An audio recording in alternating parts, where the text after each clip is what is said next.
இப்ப தமிழ்நாட்டின் அரசியல் நிலை என்னவாக இருக்கிறது? இந்த தேர்தலுக்கு பிறகு தவேகாவின் வெற்றி, பிறகு நடந்த ஆட்சி ஏற்பதற்காக அவர்கள் செய்து கொண்ட மிக மோசமான சமரசங்கள். வேலை வாய்ப்பு தரேன்னு சொல்லக்கூடிய நாம் தமிழர் கட்சியே இந்த மக்கள் புறந்தள்ளிட்டாங்க. 4000 ரூபாய் தரேன்னு சொன்ன விஜய்க்கு ஓட்டு போட்டுட்டாங்க. அப்ப மக்களுடைய மனநிலை எப்படி இருக்குதுன்னா, இத்தனை ஆண்டுகளாக நாம இந்த திராவிட ஆட்சி, அதாவது திமுக அதிமுக ஆட்சியை மிக கடுமையாக இவருடைய கோர முகத்தை, ஊழலை, லஞ்சத்தை, இந்த ஆட்சியினுடைய கொடுமையை, சட்டம் ஒழுங்கு பிரச்சனையை, பெண்களுக்கு பாதுகாப்பு இல்லாமையை, இந்த மண்ணில் இருக்கக்கூடிய கனிமவள சுரண்டங்கள் எல்லாவற்றையும் பேசி நம்ம அறுவடை பண்ணி வச்சிருந்தோம்ல, அதை விஜய் அறுவடை பண்ணிட்டாரு. ஏன்னா அவருக்கு திமுக மட்டும் தீய சக்தியா, இல்ல கூட்டணியில் இருக்கக்கூடிய அத்தனை பேரும் தீய சக்தியா? அந்த கூட்டணியில் இருக்கிற அத்தனை பேரும் சொல்றாங்க இது சாதா கூட்டணி இல்ல, தேர்தலுக்கான கூட்டணி இல்ல, கொள்கை கூட்டணின்னு. அப்ப கொள்கை கூட்டணின்னு வர்றப்ப அதுல திமுகவா இருக்கட்டும், காங்கிரஸா இருக்கட்டும், மனிதநேய மக்கள் கட்சியா இருக்கட்டும், ஜனநாயக கட்சியா இருக்கட்டும், முஸ்லீம் லீகா இருக்கட்டும், விசிகாவா இருக்கட்டும், அதுல இருக்கக்கூடிய கம்யூனிஸ்டுகளா இருக்கட்டும், இதெல்லாம் கொள்கை வழி நாங்க ஒன்றுபட்டவங்கன்றது அவங்களுடைய நிலைப்பாடு. இதே விஜய் அவர்கள் ஊழலுக்கு எதிராக பேசினார். ஊழல் சக்தி திமுக அப்படின்னாரு. காங்கிரஸ் ஆட்சி ஊழல் ஆட்சியா இல்லையா? அப்ப இப்போ என்ன சொல்றாங்கன்னா, திமுக காரங்க எல்லாம் சேர்ந்துட்டு காங்கிரஸ் எப்பேற்பட்ட கட்சி தெரியுமா? பாபர் மசூதி இடிக்கப்பட்டது நரசிம்மராவ் ஆட்சியில. இன்னைக்கு இதனடா செவுதங்கால சங்கு ஊதுற மாதிரி 10 வருஷமா சொன்னோம். அயோக்கியன். பிஜேபிக்கும் காங்கிரஸுக்கும் எந்த வேறுபாடும் கிடையாது. சட்டமன்றத்தில் அவைத்தலைவர் விவிலியத்தை எல்லாம் சொல்லி அது சட்டசபையா திருச்சபையா என்று கேள்விகள் எழும்புகிற அளவுக்கு இருக்கு. அப்ப அந்த இருக்கையில் உட்கார்ந்து கொண்டு முதலமைச்சருக்கு துதிபாடுவது அப்படின்றது பழைய அரசவையில நடக்கலாம். ஜனநாயக ஆட்சியில் அது மாதிரி நடக்கக்கூடாது. நேத்து ஆரம்பிச்ச ஒரு கட்சியினுடைய சின்னதா பொழுதுன்னைக்கு சரியா காட்டுறீங்க. அங்கீகரிக்கப்பட்ட கட்சிங்க 1.5 வருஷமாச்சு எங்களுக்கு சின்னம் தந்து. அப்பேற்பட்ட ஒரு கட்சியினுடைய சின்னத்தை முதல் தடவை பிள்ளையா பண்ணீங்க, சரி நாங்க சுட்டி காட்டணும், மாத்தி புது சின்னத்தை போட்டீங்க. மறுபடியும் 20 நாள் கழிச்சு நீங்க போடுறீங்க அப்படின்னா உங்களுக்கு என்ன? அப்ப ஊடகங்கள் என்னவா கருதுது எங்களை? அவர்களுக்கு அப்ப என்னடான்னா, நாங்க உங்களுக்கு மரியாதை கொடுக்கறதுதானே உங்களுக்கு பிரச்சனை. மத்தவங்க மாதிரி உங்க லெஃப்ட் ஹேண்ட்ல போயான்னு டீல் பண்ணிட்டு விட்டோம்னா இப்ப கரெக்டா இருக்கும்ல. நாங்க அப்படி செய்யறது கூட இப்ப விரும்பல. அண்ணன் இப்ப தவிர்க்கிறாருன்னா ஒரு முடிவு கட்சி வந்திருக்குது, அண்ணன் வந்திருக்காருன்றதை என்னால பார்க்க முடியுது.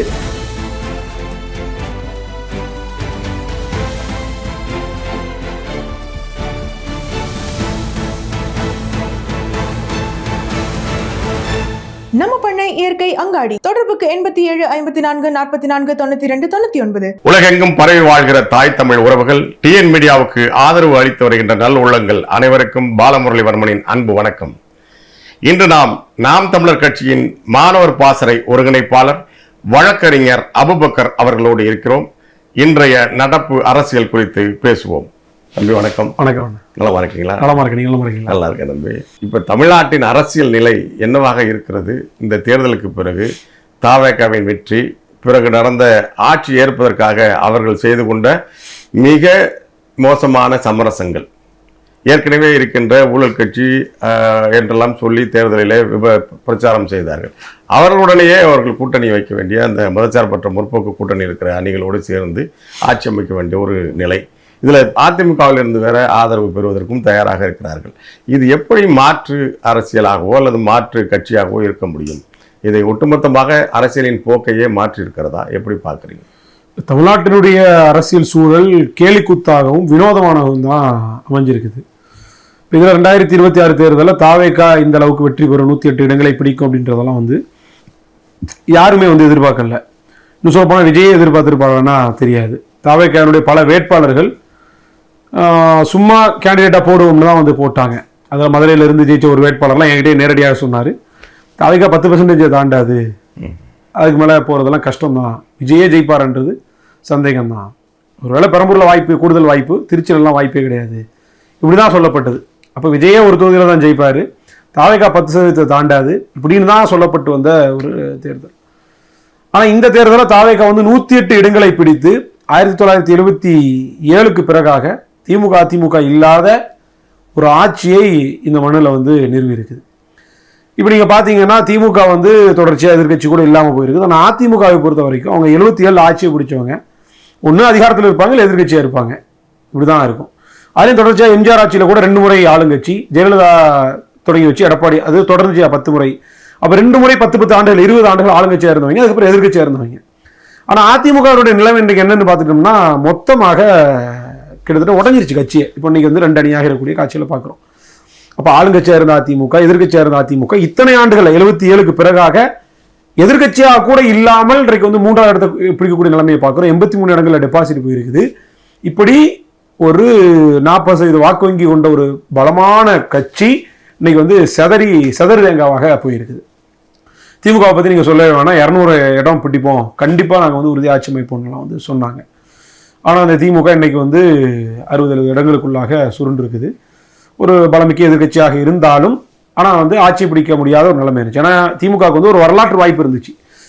1971க்கு பிறகாக அவங்க வந்து தொடர்ச்சியாக 2 முறை ஆட்சி பிடிச்சதே கிடையாது. ஏன்னா 67 அண்ணாதுரை ஆட்சி பிடிச்சு கொடுத்தாரு, 71 கருணாநிதி தக்க வச்சாரு. அதுக்கு பிறகாக எடுத்து பார்த்துட்டோம்னு சொன்னா 2 முறை திமுக ஜெயிச்சதா சரித்திரமே கிடையாது. ஏன்னா இவங்க 5 வருஷத்துல இவங்க அடிக்கிற கூத்துகளும் செய்யற ரவுடித்தனங்களும் மக்களை வதைக்கக்கூடிய அந்த மோசமான ஆட்சி முறையும் மக்கள் காரி துப்பிடுவாங்க. அப்ப திமுக மீதான அதிருப்தி அதிமுகவுக்கும், அதிமுக மீதான அதிருப்தி திமுகவுக்கும், ஜெயலலிதா பிடிக்கலன்னு கருணாநிதி பிடிக்கல, இப்படியே தான் இருதுருவ அரசியலாகத்தான் இந்த அரசியல் வந்து போயிட்டே இருந்துச்சு. இது 2ஐயும் ஒட்டச்ச ஃபேக்டர் இருக்குதுல்ல, அது வந்து விஜயனுடைய ஃபேக்டர். அப்ப இந்த பிளவை இந்த ஒரு இந்த இதை வந்து எப்படி பார்க்கறது அப்படின்னா, கட்சி மோகம், சின்ன மோகம், மதம், சாதி, பணம், கூட்டணி, இந்த லாப கணக்குகள் எல்லாவற்றையும் ஒரு திரை கவர்ச்சி தூக்கி எறிஞ்சிருச்சு அப்படின்றதான் வந்து பார்க்குறோம். நீங்க சொன்ன மாதிரி எப்படி மாற்றுன்னு கேட்டீங்க. இந்த அரசியல் விஜயனுடைய ஆட்சி மட்டும் மாற்று கிடையாது, விஜயனுடைய அரசியலே முதல்ல மாற்று கிடையாது. இதுதான் வந்து அடிப்படை. இப்போ நீங்க ஆளுங்கட்சி திமுக இருந்துச்சு, எதிர்கட்சி அதிமுக இருந்துச்சு. மாற்றம்ன்ற இடத்துல 2 பேர் வந்து நின்னோம். ஒன்று நாம் தமிழர், இன்னொன்று விஜய். இப்போ நாம் தமிழருக்கும் விஜய்க்கும் மாற்று இந்த ஸ்பேஸ் இருக்குல்ல, ஆல்டர்னேட் சேஞ்ச் அப்படின்னு நாங்கள் தான் மாற்று நிற்கிறோம்ல. நாம் தமிழர் வச்சுக்கக்கூடிய மாற்று அப்படின்றது வந்து கருத்தியல் ரீதியாக, அரசியல் ரீதியாக, கோட்பாட்டு ரீதியாக எல்லாமே தலைகீழ் மாற்று. மொழியிலிருந்து, இனத்திலிருந்து, திராவிட தமிழ் தேசிய வரையறையிலிருந்து எல்லாவற்றிலும் அடிப்படை அமைப்பு அரசியல் மாற்றம் அப்படின்றதுதான் நாம் தமிழ் கட்சியினுடைய கொள்கை. இப்படி ஏதாவது ஒரு மாற்றத்தை முன்வைத்து தாவேக்கா வந்துச்சா அப்படின்னா அப்படி எதுவுமே கிடையாது. அதே சினிமா பாணி அரசியல், அதே வந்து திராவிட அரசியல், அதே ஈவேரா, அதே கொள்கை தலைவர்கள், இப்படிதான் வந்து வந்தாங்க. அப்போ அவங்களுடைய அரசியல்லே எந்த மாற்றம் வந்து இல்லை. ஒரு கட்சி 1000 ரூபா கொடுத்தேன்னு சொல்லிச்சு, இன்னொரு 2000 ரூபா சொல்லிச்சு, இவர் 2500 ரூபா சொன்னார். அவங்க வந்து மாநகரங்களில், குறிப்பிட்ட நகரங்களில் இருக்கக்கூடிய பேருந்துக்கு வந்து இலவச பேருந்துன்னு சொன்னாங்க. இன்னொருத்தங்க நான் வந்து ஆணுக்கும் பெண்ணுக்கும் தருவேன்னாங்க, இவங்க தமிழ்நாடு முழுமைக்கும்னாங்க. இப்படி அவங்க என்ன அறிவிப்பு செஞ்சாங்களோ அதனுடைய நீட்சியாகத்தான் இவங்க வந்து அறிவிப்புகளை செஞ்சு வெற்று வாக்குறுதிகள், நான் வந்தேன்னா தாய்மாமன் சீர்திருத்தம் தங்கம் தருவேன், தாலிக்கு தங்கம்னு அவங்க வச்சாங்க, அதை மாற்றி நான் 1 பவுன் தருவேன்னாங்க. இடைநிற்றலை தவிர்க்கிறதுக்காக 10,000 ரூபா தர்றேன்னாங்க. இப்படி பள்ளிக்கூட மாணவர்களுக்கு, கல்லூரி மாணவர்களுக்கு 1000 ரூபா தரேன், 500 ரூபா தர்றேன்.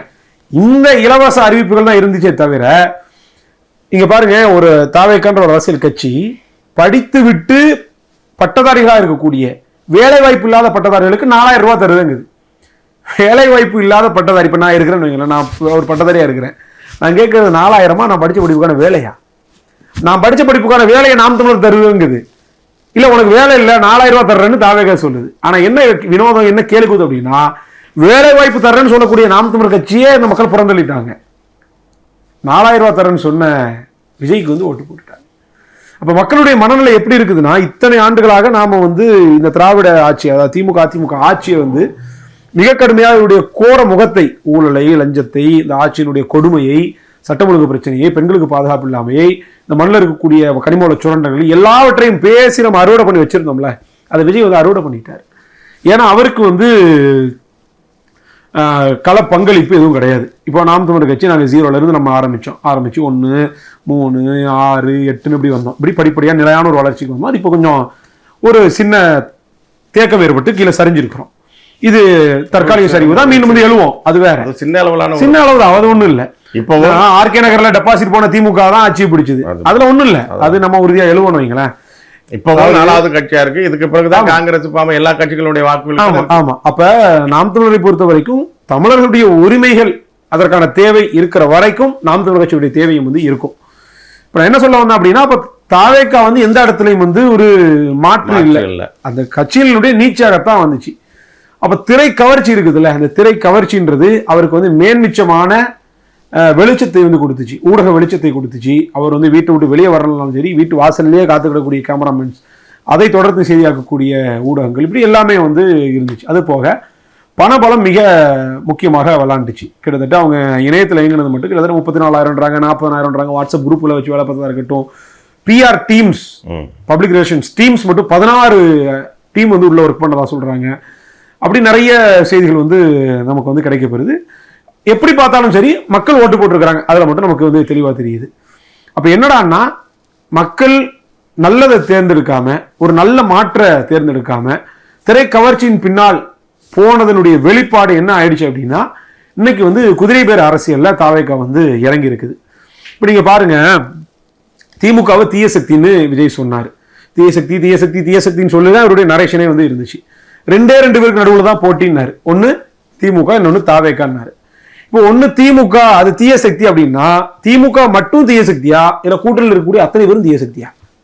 இப்போ அந்த கூட்டணியில் இருக்கிற அத்தனை பேரும் சொல்றாங்க இது சாதா கூட்டணி இல்லை, தேர்தலுக்கான கூட்டணி இல்லை, கொள்கை கூட்டணின்னு. அப்ப கொள்கை கூட்டணின்னு வர்றப்ப அதுல திமுகவா இருக்கட்டும், காங்கிரஸா இருக்கட்டும், மனிதநேய மக்கள் கட்சியா இருக்கட்டும், ஜனநாயக கட்சியா இருக்கட்டும், முஸ்லீம் லீகா இருக்கட்டும், விசிகாவா இருக்கட்டும், அதுல இருக்கக்கூடிய கம்யூனிஸ்டுகளா இருக்கட்டும், இதெல்லாம் கொள்கை வழி நாங்க ஒன்றுபட்டவங்கன்றது அவங்களுடைய நிலைப்பாடு. அதுக்கு அவங்க உதாரணம் என்ன சொல்றாங்க, நாங்க 2017 இருந்து இருக்கிறோம், 9 வருஷமா கூட்டணியில் இருக்கிறோம், 10 தேர்தல்கள்ல, இடைத்தேர்தல், உள்ளாட்சி தேர்தல், சட்டமன்ற நாடாளுமன்ற தேர்தல், 10 தேர்தல் நாங்க வென்று இருக்கிறோம். அப்ப எங்க கொள்கைக்கு கிடைச்ச வெற்றி அவங்க கிளைம் பண்றாங்க. அப்ப திமுகவுடைய கொள்கை நீங்க எதிர்க்கக்கூடிய நீங்க, திமுகவுடைய ஆட்சி எதிர்க்கக்கூடிய நீங்க, அதனுடைய கூட்டணி கட்சிகளோட சமரசம் பண்ணிருக்கீங்களா, இது எப்படி மாற்றுன்ற கேள்விக்கு நான் வரேன். இதே விஜய் அவர்கள் ஊழலுக்கு எதிராக பேசினார். ஊழல் சக்தி திமுக அப்படின்னாரு. காங்கிரஸ் ஆட்சி ஊழல் ஆட்சியா இல்லையா? காங்கிரஸ் ஆட்சியினுடைய ஊழலுக்கு எதிராக டெல்லியில் அண்ணா ஹசாரே உண்ணாவிரதம் இருந்தார். அப்ப அண்ணா ஹசாரே உண்ணாவிரதம் இருக்கும்போது அதுக்கு ஆதரவாக போய் நின்றவர் இந்த விஜய். அப்ப காங்கிரஸ் ஊழல் சக்தின்றது எல்லாருக்குமே தெரியும். நாட்டினுடைய பீரங்கில இருந்து போஃபரஸ்ல இருந்து எல்லாவற்றிலும் ஊழல் செய்து, காமன்வெல்த் முதற்கொண்டு ஊழல் செய்து உலக அரங்கில் அசிங்கப்பட்ட கட்சி காங்கிரஸ். இன்னும் சொல்ல போனா காங்கிரசினுடைய 2004 இருந்து 14 வரைக்குமான மிக கேவலமான சகிக்க முடியாத ஊழல் லஞ்சமும் தான் பிஜேபியை தனிப்பெரும்பான்மையில வெல்ல வச்சது. அப்பேற்பட்ட கட்சியோடு எல்லாவற்றிற்கும் மேல 2009 மறக்க முடியுமா? நீங்க 500 ரூபாய் கொடுத்தவர் தானே. உங்களுக்கு எங்க இருந்து அந்த போராட்டத்தினுடைய வீரியம் தெரியும்? ஐபிகேஎஃப் அங்க போய் ஆயிரக்கணக்கான தொப்புள் கொடி உறவுகளை கொன்னுச்சே, அது யாருடைய ராணுவம்? ராஜீவ் காந்தியினுடைய காங்கிரசினுடைய ராணுவம் இல்லையா? இனப்படுகொலை செய்து ரத்த கரையோடு இருக்கக்கூடிய காங்கிரஸ் கட்சியோடு நீங்க கூட்டணி வச்சு போட்டு மாற்று, நாங்க கட்சிக்காரங்க ஒரு ஓட்டு போட்டவங்க காரிக்கு போறாங்க, இதுக்கு அவங்களுக்கு ஓட்டு போட்டோம்னு. அப்ப எந்த இடத்துல மாற்று? அப்ப நான் அங்கதான் வர்றேன். அப்ப காங்கிரசுக்கு இன்னைக்கு 5 சட்டமன்ற உறுப்பினர்கள் இருக்கிறாங்க. இந்த 5 சட்டமன்ற உறுப்பினர்கள் எப்படி வந்தாங்க? நீங்க எந்த ஊழல் சக்தின்னு சொல்றீங்களோ, எந்த தீய சக்தின்னு சொல்றீங்களோ, அந்த கட்சியினுடைய கூட்டணியில் நின்று அந்த கட்சியினுடைய திமுகவினுடைய கூட்டணி கட்சியினுடைய தொண்டர்கள் கொடிய பிடிச்சி கோஷம் போட்டு, அவன் தெருவா வீடு வீடா கொண்டு போய் காசையும் நோட்டீஸையும் பட்டுவாடா பண்ணி, அவன் வேர்வையில விளைஞ்ச விளைச்சல் இந்த 5 சட்டமன்ற உறுப்பினர். அவன் கஷ்டப்பட்டு கேட்டு காசு கொடுத்தா எப்படியோ கஷ்டப்பட்டு திமுக வாங்கி தந்த இந்த 5 சீட்டை இப்போ நீங்க வந்து வாங்கிட்டு நீங்க வந்து மாற்றுன்னு சொன்னா இது என்ன வேடிக்கையா இருக்குது? அப்ப என்ன அப்படின்னா உங்களுடைய சந்தர்ப்பவாதம் இது. அப்ப மக்கள் இதை புரியணும். திமுக வேணான்னு தானே 108 சீட் இங்க போட்டாங்க. காங்கிரஸ், இதே காங்கிரஸை எதிர்த்து தாவேகா கேண்டிடேட் போட்டுச்சா இல்லையா? இதே டிவிக்கு வைத்து காங்கிரஸ் கேண்டிடேட் போட்டுச்சா இல்லையா? அப்ப அவங்க காங்கிரஸ் கேண்டிடேட் வேணான்னு தான் தாவேகா கோட்டு போட்டுருக்காங்க, திமுக கேண்டிடேட் வேணான்னு தான் தாவேகா கோட்டு போட்டுருக்காங்க. அப்ப ஜெயிச்சதுக்கு பிறகாக மக்களுடைய தீர்ப்பை காலில் போட்டு விதிக்கிற மாதிரி கம்யூனிஸ்ட் வா, விசிகா வா, ஐயுஎம்எல் வா, யாராவது வாங்க, அதிமுக இருந்தாலும் வாங்க அப்படின்னா இது என்ன போக்கு? அப்ப அப்பட்டமான குதிரை பேரம் இங்க வந்து நடக்குது. இது எப்படி மாற்று அரசியல் இருக்க முடியும்? ஏற்கனவே இருக்கிற மோசமான அரசியல் கட்சிகள் போல அதோட நகலாகத்தான் தவேகா இருக்கு. கேட்டா அவங்க என்ன சொல்றாங்க, கவர்னர் ஆட்சி வந்துடக்கூடாது, பிஜேபி ஆட்சி வந்துடக்கூடாது, ஆர்எஸ்எஸ் வந்து ஆர்எஸ்எஸ் குழந்தைன்னு விமர்சிச்சாரு திருமாவளவன். அப்ப ஆர்எஸ் குழந்தை வரலாமா? கவர்னர் ஆட்சி ஆர்எஸ்எஸ் ஆட்சி, பிஜேபி ஆட்சின்னா ஆர்எஸ் குழந்தை வந்தாலும் அதே ஆட்சியா தான் இருக்க போகுது. இதுல சொல்றாரு 2 வாரம் காலக்கெடு கேட்டிருக்கிறாரு திருமாவளவன்.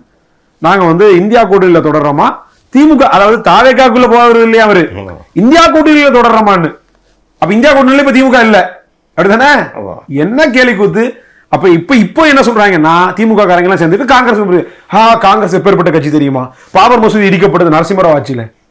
இன்னைக்கு இதத்தனடா செவ்வதங்கால சங்குதுற மாதிரி 10 வருஷமா சொன்னோம். அயோக்கியன், பிஜேபிக்கும் காங்கிரஸுக்கும் எந்த வேறுபாடும் கிடையாது. அவன் கோடு போட்டான், அதுக்கு மேல ரோடு போடுறான்.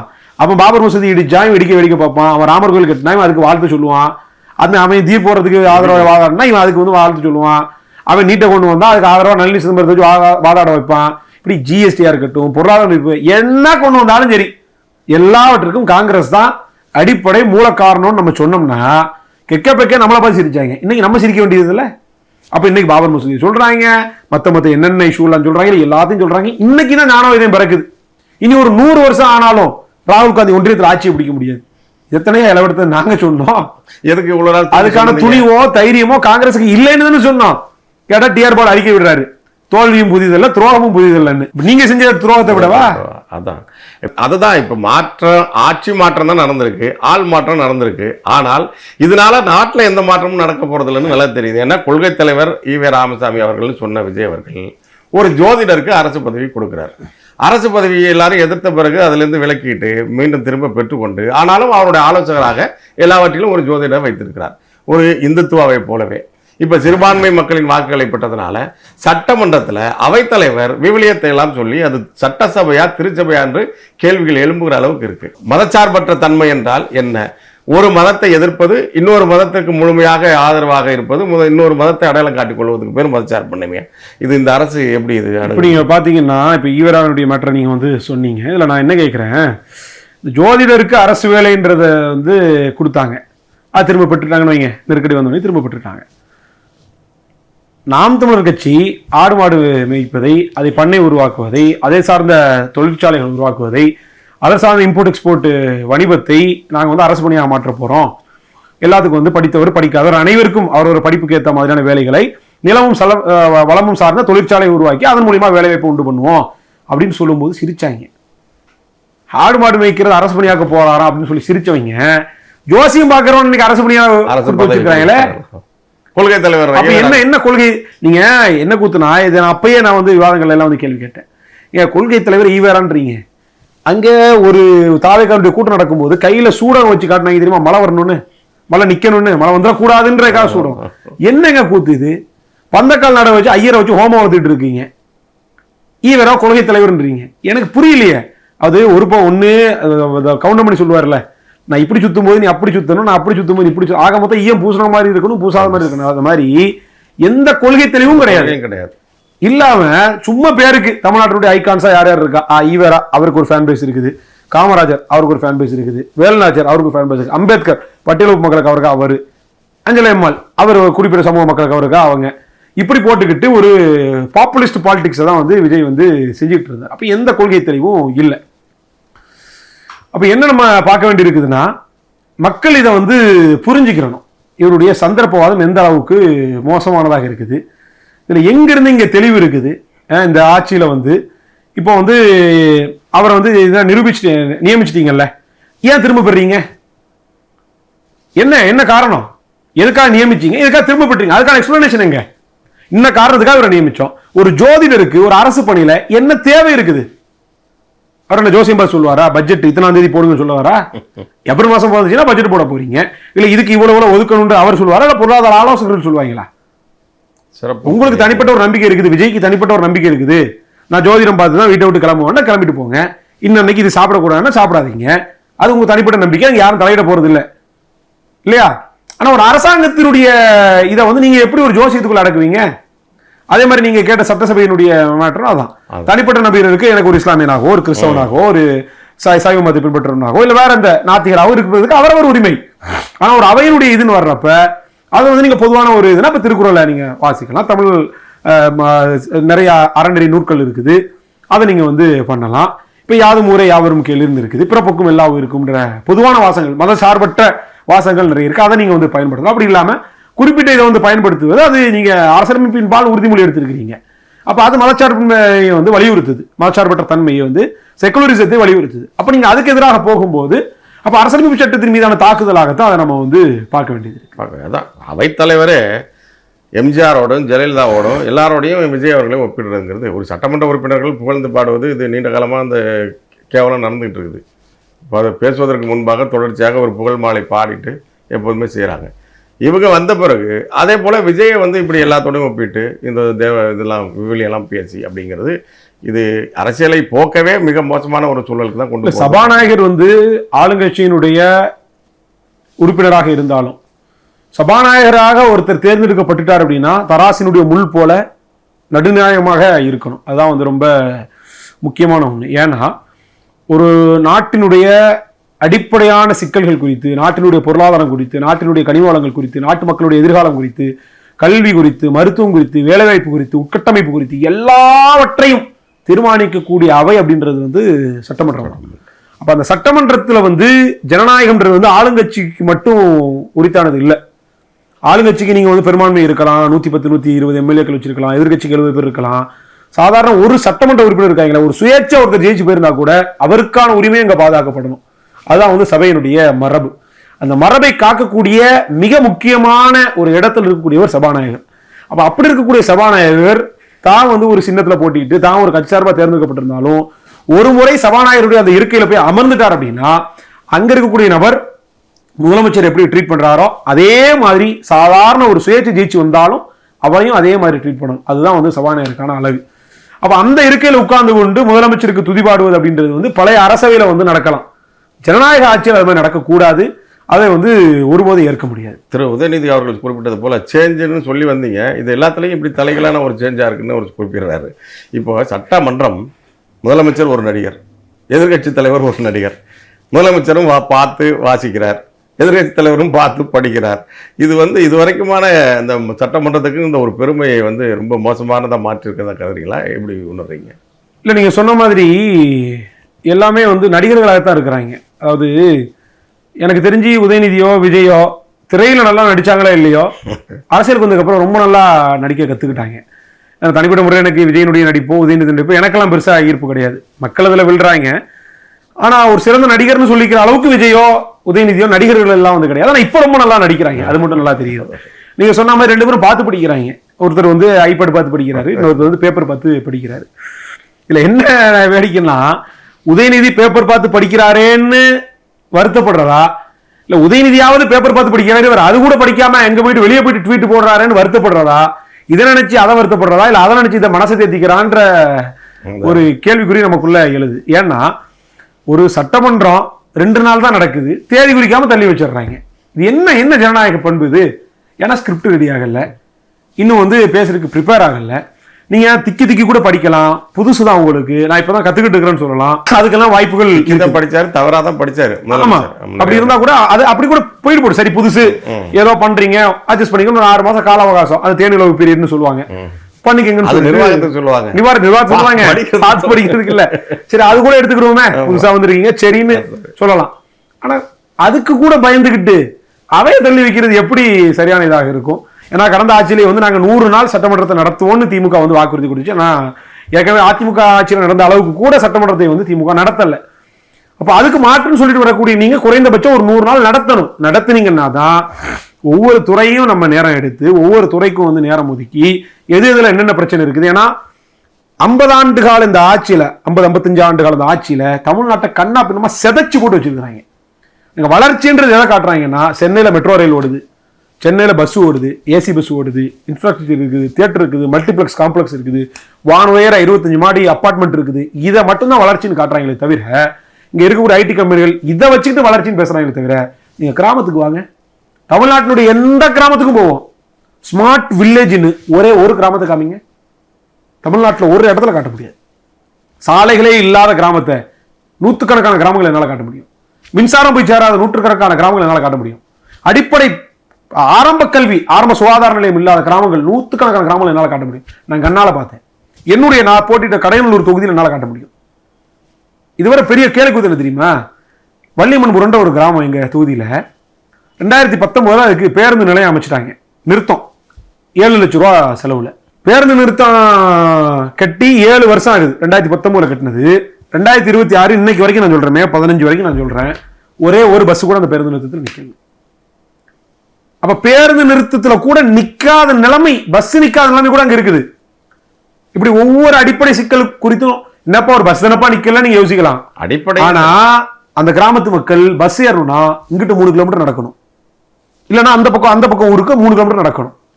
அப்ப ஒரு பஸ் நிறுத்துறதுக்கு கூட 3 கிலோமீட்டர் நடக்கணும். அப்ப நீங்க வீட்டு வாசல்ல இருந்து கார்ல ஏறி நேரம் அவையில போய் இறங்குறதுக்கு, மத்த போய் இறங்குறதுக்கு உங்களுக்கு அந்த வழி தெரியாது. 3 கிலோமீட்டர் நீங்க நடந்து போனீங்கன்னு வைங்க, ஒரு கர்ப்பிணி தாயார் இருப்பா, ஒரு வயசான மூதாட்டி இருப்பா, சின்ன கை குழந்தை இருக்கும், கையில பொருளை தூக்கிட்டு நடப்பாங்க. எவ்வளவு சும்மா அதெல்லாம். ஒரு மருத்துவ பயணம் நீங்க யோசிச்சு பாருங்க. ஒரு ஊனமற்றவர் என்ன செய்வாரு? பக்கத்துல கொஞ்சம் கொஞ்சம் உதவி கிட்டு போய் இறங்கிடுவார். 3 கிலோமீட்டர் அங்கிட்டு போகணும்னா நான் சொல்றது சாதாரண ஒரு சிக்கல். இது ஒவ்வொரு வாழ்க்கை கூட கிராமத்துல இந்த மாதிரி அடிப்படையான செய்திகள் கூட செய்து தரப்படல இந்த இதுக்குள்ள ஆட்சியில. அப்ப வளர்ச்சின்றது நகரத்தை கட்டமைச்சுட்டாங்க. நகரம் வளர்ந்துருக்குது, உண்மையே வளர்ந்துருக்குது. இங்க வேலை வாய்ப்புகள் இருக்குது. இங்க எப்படினாலும் சென்னையில யாராவது ஒருத்தன் மூட்டை தூக்கினாலும் ஒரு நாளைக்கு 500 1000 ரூபாய் சம்பாதிச்சிடலான்ற வாய்ப்பு இருக்குது. ஆனா கிராமத்துல அந்த மாதிரி எந்த வாய்ப்பும் கிடையாது. இன்னும் சொல்ல போனா நகரத்தில் இருக்கக்கூடிய மக்களை விட கிராமத்தில் இருக்கக்கூடிய மக்கள் தான் எண்ணிக்கையில் அதிகம். ஆயிரக்கணக்கான கிராமங்கள். அப்ப நான் எதுக்கு சொல்ல வரேன்னா, இது எல்லாவற்றையும் விவாதிக்கணும். விவாதிக்கணும், அதுக்கேற்ற மாதிரி சட்டமன்ற அவை நடக்கணும். அப்ப அதை செய்வதற்கு என்ன வாய்ப்பு? நீங்க 2 நாள்ல ஓடிடுறீங்களே. ஏன்னா இது வரைக்கும் 11 மணி 12 மணிக்கு எந்திரிச்சு பழக்கப்பட்ட ஒரு நபருக்கு காலையில் 7 மணிக்கு எந்திரிச்சு சபைக்கு வரணும்னு சொன்னா அது ஒரு நாள் ஒரு வாரம் ஜாலியா இருக்கும், 2 நாள் ஒரு வாரம். எங்க ஊர்ல சொல்லுவாங்க, புது விளக்குமாறு நல்லா தான்ப்பா விளக்கும், போக போகத்தான் தெரியும் அப்படிம்பாங்க. புது விளக்குமாறு 2 நாளைக்கு நல்லா விளக்கிச்சு, இப்ப கொஞ்சம் மங்கி இருக்குது, இன்னொரு 4 நாள் போச்சுன்னா என்னன்னு தெரியும். இப்ப அவர் எப்படி செயல்பட்டாலும் அவர் மிக சிறப்பாக ஒரு தேவதூரை போல கட்டமைக்கிறதுக்காக நீங்க சொன்னது போல ஏற்கனவே ஒரு விர்ச்சுவல் டீம் ஒன்று இருக்கு. அது எது வந்தாலும் அதை மக்கள்கிட்ட எடுத்து போறதுக்கு தயாரா இருக்கு. இப்ப விர்ச்சுவல் வேர்ல்டு என்று சொல்லப்படுகிற மெய்நிகர் உலகில் வாழ்கின்றவர்களுக்கு ஒரு மோசடியான தோற்றத்தை ஏற்படுத்தி இந்த வெற்றியே ஒரு மோசடியான வெற்றி என்று பேசப்படுகிறது. தாவேக்காவின் வெற்றி இல்ல, இப்போ நீட்சி தானே இந்த ஆட்சியோட அவலமாவும் இருக்கு. இப்போ தாவேக்காவினுடைய ஆட்சியில அவங்க எண்ணற்ற வாக்குறுதிகளை கொடுத்தாங்க. நான் இப்பயும் சொல்றேன், வெளிப்படையா என்னால சவால் விட முடியும், நீங்க கொடுத்த வாக்குறுதிகளை முழுசா நிறைவேற்ற முடியாது. அதுக்கு ஆக சிறந்த உதாரணம், இந்த மின் கட்டணத்துக்காக ஒரு அறிவிப்பு விட்டாங்க தெரியுமா? உடனே அந்த தேர்தல் அறிக்கை எடுத்து பாருங்க. மாதந்தோறும் 200 யூனிட் வரை மின்சாரம் இலவசமா தருவோம்னு தான் சொன்னாங்க. இப்ப ஏற்கனவே திமுக கொடுத்த வாக்குறுதியில மாசம் மாசம் கணக்கெடுப்பு எடுப்புன்னாங்க. இப்ப 60 நாட்களுக்கு ஒரு முறை 2 மாசத்துக்கு ஒரு எடுக்கிறதுக்கான இருக்கு. அப்ப அவங்க என்ன சொன்னாங்கன்னா, நான் இது மாசம் மாசம் மாத்துவோம் சொல்லி திமுக சொன்னாங்க. கடைசி வரைக்கும் எடுக்கல. ஏன்னா மின்துறைக்கு ஏற்கனவே ரொம்ப பல கோடிகள் கடன் இருக்குது. இது செஞ்சாங்கன்னா இன்னும் திவாலாயிரும். அது அப்படிப்பட்ட நிலைமை. ஏற்கனவே டிரான்ஸ்ஃபார்மர் ஊழல்ல இருந்து செந்தில் பாலாஜி தலைமையில அது கேஸ் ஓடிட்டு இருக்குது, தலைக்கு மேல கத்தி தூக்கிட்டு இருக்குது. இப்ப என்ன சொல்ல வரோம் அப்படின்னா, இப்ப தாவேக்காவுடைய தேர்தல் வாக்குறுதியில மாதம் ஒரு முறை நாங்க மாதந்தோறும் 200 யூனிட் இலவசம் தருவோம்னாங்க. இப்ப என்ன ஆயிடுச்சு? 2 மாசத்துக்கு ஒரு தடவை 500 யூனிட்டுக்கு கீழே பயன்படுத்துறவங்களுக்கு 200 யூனிட் இலவசம் அப்படின்றாங்க. இப்ப நான் 500க்கு மேல பயன்படுத்துறேன், சாதாரண ஒரு ஏசி போட்டோன்னா 500 யூனிட்டுக்கு மேல வந்துடும். 1 டன் ஏசி. ஏசி இல்லாத வீடுகள் ரொம்ப குறைஞ்சு போச்சு நகரத்துல எல்லாம். அப்ப நீங்க என்ன வாக்குறுதி கொடுத்தீங்க, இப்ப ஏன் மாத்துறீங்க? அப்ப இதுதான் உங்களுடைய வாக்குறுதி, இதுதான் நிறைவேற்ற முடியும் அப்படின்னா தேர்தல் அறிக்கை அப்படி சொல்லியிருக்கணும்ல. கேட்டா சொல்றாங்க நான் வெள்ளை அறிக்கை விட போறேன். சாராளமா விடுங்க. வெள்ளை அறிக்கை நீங்க விட்டா தான் தெரியுமா? போட்ட பட்ஜெட்லயே இருக்குது. பட்ஜெட்லயே 10,62,200 கோடி ரூபாய் கடன் நிதித்துறை அமைச்சர் திமுக சார்பில் இடைக்கால பட்ஜெட்ல அறிவிச்சிட்டாங்களே. ஆனா பதவியா இருக்கும் பட்ஜெட் பிப்ரவரியில போட்டாச்சு, நீங்க சொன்னது மார்ச்ல. அப்ப பட்ஜெட் 1 மாசத்துக்கு பிறகாகத்தான் தேர்தல் அறிக்கை வெளியிடுறீங்க. 1 பவுன் தங்கம் தர்றேன், மோதிரம் தர்றேன், 10,000 ரூபாய் தர்றேன், காரு பைக் எல்லாம் தர்றேன்னு சொல்லி நீங்க அப்பதான் அறிவிப்பு சொல்றீங்க. அப்ப 10,62,200 கோடி ரூபாய் கடன் இருக்கிறப்போ அப்புறம் தேர்தல் பிரச்சாரம் முழுக்க நம்ம கேட்டோமே, ஏங்க 10 லட்சம் கோடி கடன் இருக்குது, எப்படிங்க கொடுக்க முடியும்? இது வாங்கினீங்கன்னா 10 லட்சம் கோடி 25 லட்சம் கோடி ஆயிருமாங்க அப்படி நம்ம கேட்ட பாப்பாவில் அப்பதான் பதில் சொல்லலையே. அப்பெல்லாம் அதிகாரத்துக்கு வந்ததுக்கு பிறகுதான் கண்ணு தெரியுது அவங்களுக்கு. அப்ப எது ஒன்றையும் இவங்க சாத்தியப்படுத்த முடியாது. அப்ப அதுல முதல் அதுல மோசடி. 2வது மதுக்கடைகள். மதுக்கடைகளை பொறுத்த வரைக்கும் எல்லா ஆட்சியும் சம்பிரதாயத்துக்கு என்ன பண்ணுவாங்க, வந்தவனையும் சில மதுக்கடைகளை மூடுவாங்க. திமுக ஆட்சி வந்ததுக்கு பிறகாகவும் 500 மதுக்கடைகளை மூடுனாங்க. சில கடைகள் உண்மையிலே மூடப்பட்டுச்சு. ஆனா மதுவினுடைய வருமானம் குறைஞ்சுதா, விற்பனை குறைஞ்சுதா, குடியாளர்கள் குடி நோயாளிகள் குறைஞ்சாங்களா? இல்ல. ஏன்னா இப்ப உதாரணத்துக்கு நம்ம உட்காந்து பேசிட்டு இருக்க இடம் வலசரவாக்கம். வலசரவாக்கத்தில் இப்ப இப்ப வெளியே போனா 100 மீட்டர் ஒரு கடை இருக்கு, தள்ளி போனா அங்க ஒரு கடை இருக்கு, 300 மீட்டர் 400 மீட்டருக்குள்ளாக. இப்போ இங்க ஒரு 50 பேர் குடிக்கிறான், அந்த கடையில் ஒரு 50 பேர் குடிக்கிறான். இந்த கடையை பூட்டினீங்கன்னா என்ன ஆகும்? அங்க 100 பேர் குடிப்பான், அவ்வளவுதான். இங்க 500 ரூபாய்க்கு வியாபாரம் நடக்குது, அங்க 500 ரூபாய்க்கு வியாபாரம் நடக்குதுன்னா இந்த 500 ரூபாய் அங்க போகும். 2 கடையில 1000 ரூபாய் கலெக்ஷன் ஆகுறது, ஒரு கடையில கலெக்ஷன் ஆக போகுது. அப்ப இந்த கடை மூடலுக்கு பிறகு என்ன பார்க்க வேண்டியிருக்குதுன்னா, இங்க இருக்கக்கூடிய கடை வாடகை, இங்க இருக்கக்கூடிய மின் கட்டணம், இங்க இருக்கக்கூடிய பணியாளர்களுக்கான வேலை, இதெல்லாம் குறைஞ்சது. அப்ப அது இன்னும் லாபத்துக்கு அதிகப்படுத்துமா இல்ல குறைய வைக்குமா? மதுக்கடை மூடலாம் அதுக்கு ஸ்ட்ரக்சரலா விருது கொண்டு வாங்க. தமிழ்நாடு முழுமைக்கும் தொகுதி வாரியாக, பகுதி வாரியாக, மாநகராட்சி வாரியாக, ஊராட்சி பேரூராட்சிகள் வாரியாக மறுவாழ்வு மையங்களை மேல கொண்டு வாங்க, ரீஹாபிலிட்டேஷன் சென்டரை மேல கொண்டு வாங்க. கேட்டான்னு சொல்லுவாங்க மது ஒழிப்பு சாத்தியம் கிடையாது. மது இல்லாம இது என்னன்னா குடி நோயாளிகளா மாறிடுவாங்க. அதுலயே பல பேர் செத்து போயிருவாங்க. கள்ளச்சாராயம் வந்துடும். குடிச்சு செத்து போறதை விடவா குடிக்காம செத்து போயிட போறான். குடிக்காமல் இந்த குடிநோயாளிகளால இருக்க முடியும் என்பதற்கு ஆகச் சிறந்த உதாரணமே கொரோனா தான். 1 வருஷம் 1.5 வருஷம் குடிக்காம கிடந்தாங்களே, தாய்மார்களும் பெற்றோர்களும் அக்கா தங்கைகளும் அத்தனை பேரும், என் அப்பன் திருந்திட்டான், என் மவன் திருந்திட்டான், என் அண்ணன் திருந்திட்டான், என் தம்பி திருந்திட்டான், என் மாமன் திருந்திட்டான், என் கணவன் திருந்திட்டான், குடிக்க மாட்டான் அப்படின்னு உறுதியா இருந்தாங்க, சந்தோஷப்பட்டாங்க, குடும்பம் இன்னும் முன்னேறிடும் அப்படின்னு உறுதியா இருந்தாங்க. ஆனா திரும்பியும் திறந்து கொரோனாக்கு அப்புறம் மறுபடியும் எல்லாம் இந்த அரசுகளை விட கொரோனா சிறந்ததா இருக்கு. கொரோனா சிறந்ததா இருக்கு. அப்ப என்னடான்னா நீங்க சொன்ன மாதிரி இப்ப மதுக்கடையை மூடினா கள்ளச்சாராயம் பெருகிடும். மதுக்கடை இருக்கும்போதே கள்ளக்குறிச்சியில செத்தானே, மரக்காணத்துல செத்தானே, அப்ப அது கள்ளச்சாரத்துக்கு இது பண்றது இல்லையா? அது நாட்டினுடைய ஒட்டுமொத்த அதிகாரத்தையும் காவல்துறை, உளவுத்துறை, கியூ பிரான்ச், அது இதுன்னு எல்லா இதையும் வச்சிருக்கக்கூடிய சர்வ வல்லமை புரிஞ்ச ஒரு மாநில அரசு சொல்லுது கள்ளச்சாராயம் காய்ச்சி எங்க போய் காய்ச்சுவான்? விண்வெளியில் எங்கேயா காய்ச்சுவானா? காவல்துறை எதுக்கு இருக்கு? இங்கே காய்ச்ச போறான். உங்களுக்கு தெரியுமில்ல, கள்ளக்குறிச்சியில காவல் நிலையம் இருக்கிறதுல இருந்து 50 மீட்டர்ல கள்ளச்சாராயம் காய்ச்சிருக்கான். தெரியாதா காவல்துறைக்கு? ஏலமே அவங்களுக்கு அனுமதியோட தான். அப்ப கண்ணுக்குட்டின்றவன் திமுக காரன். அப்ப காவல்துறைக்கு நல்லா தெரியும், காவல்துறை நினைச்சா கட்டுப்படுத்த முடியும். சரி, கள்ளச்சாராயத்தை குடிச்சு இவ்வளவு பயப்படுறீங்கல்ல, கள்ள கொடுங்க. கேரளாவில் இருக்குது ஹெல்த்தி ட்ரிங்க்னு விற்கிறான், கர்நாடகாவில் இருக்குது, ஆந்திராவில் இருக்குது, ஏன் தமிழ்நாட்டில் மட்டும் இல்லை? இப்போ உங்கள் கூட்டணி கட்சி ஆட்சி தானே, தாவேக்கான கூட்டணி கட்சி தானே இப்போ கேரளாவில் வந்து ஆட்சி பிடிக்கும் போது UDF வச்சிருக்கான்ல கல்ல, ஹெல்த்தி டோடின்னு விற்கிறானே, கொடுங்க. கர்நாடகாவில் உங்கள் ஆட்சி தானே, தெலுங்கானாவில் உங்கள் ஆட்சி தானே, எல்லாம் இருக்கு எல்லா மாநிலத்திலையும். ஏன் இங்கே மட்டும் இல்லை? தாவேக்கா செய்யுமா? செய்யாது. ஏன்னா செந்தில் பாலாஜிக்கு போயிட்டு இருந்த பாட்டிலுக்கு 10 ரூபா இனி இவருக்கு போகும், ஆத ஒரிஜினாக்கு போகும். அங்கே எவனால மதாலயம் வச்சிருந்தாலும் அவன் சரக்காலையில் நிப்பாட்டி இவங்க கொடுப்பாங்க. இன்னும் சொல்ல போனால் பிரைவேட் பண்ணக்கூடிய சாத்தியக்கூறுகள் இருக்குது, அதுக்கான பேச்சுவார்த்தையில் ஓடிட்டு இருக்கிறதாக சொல்கிறாங்க.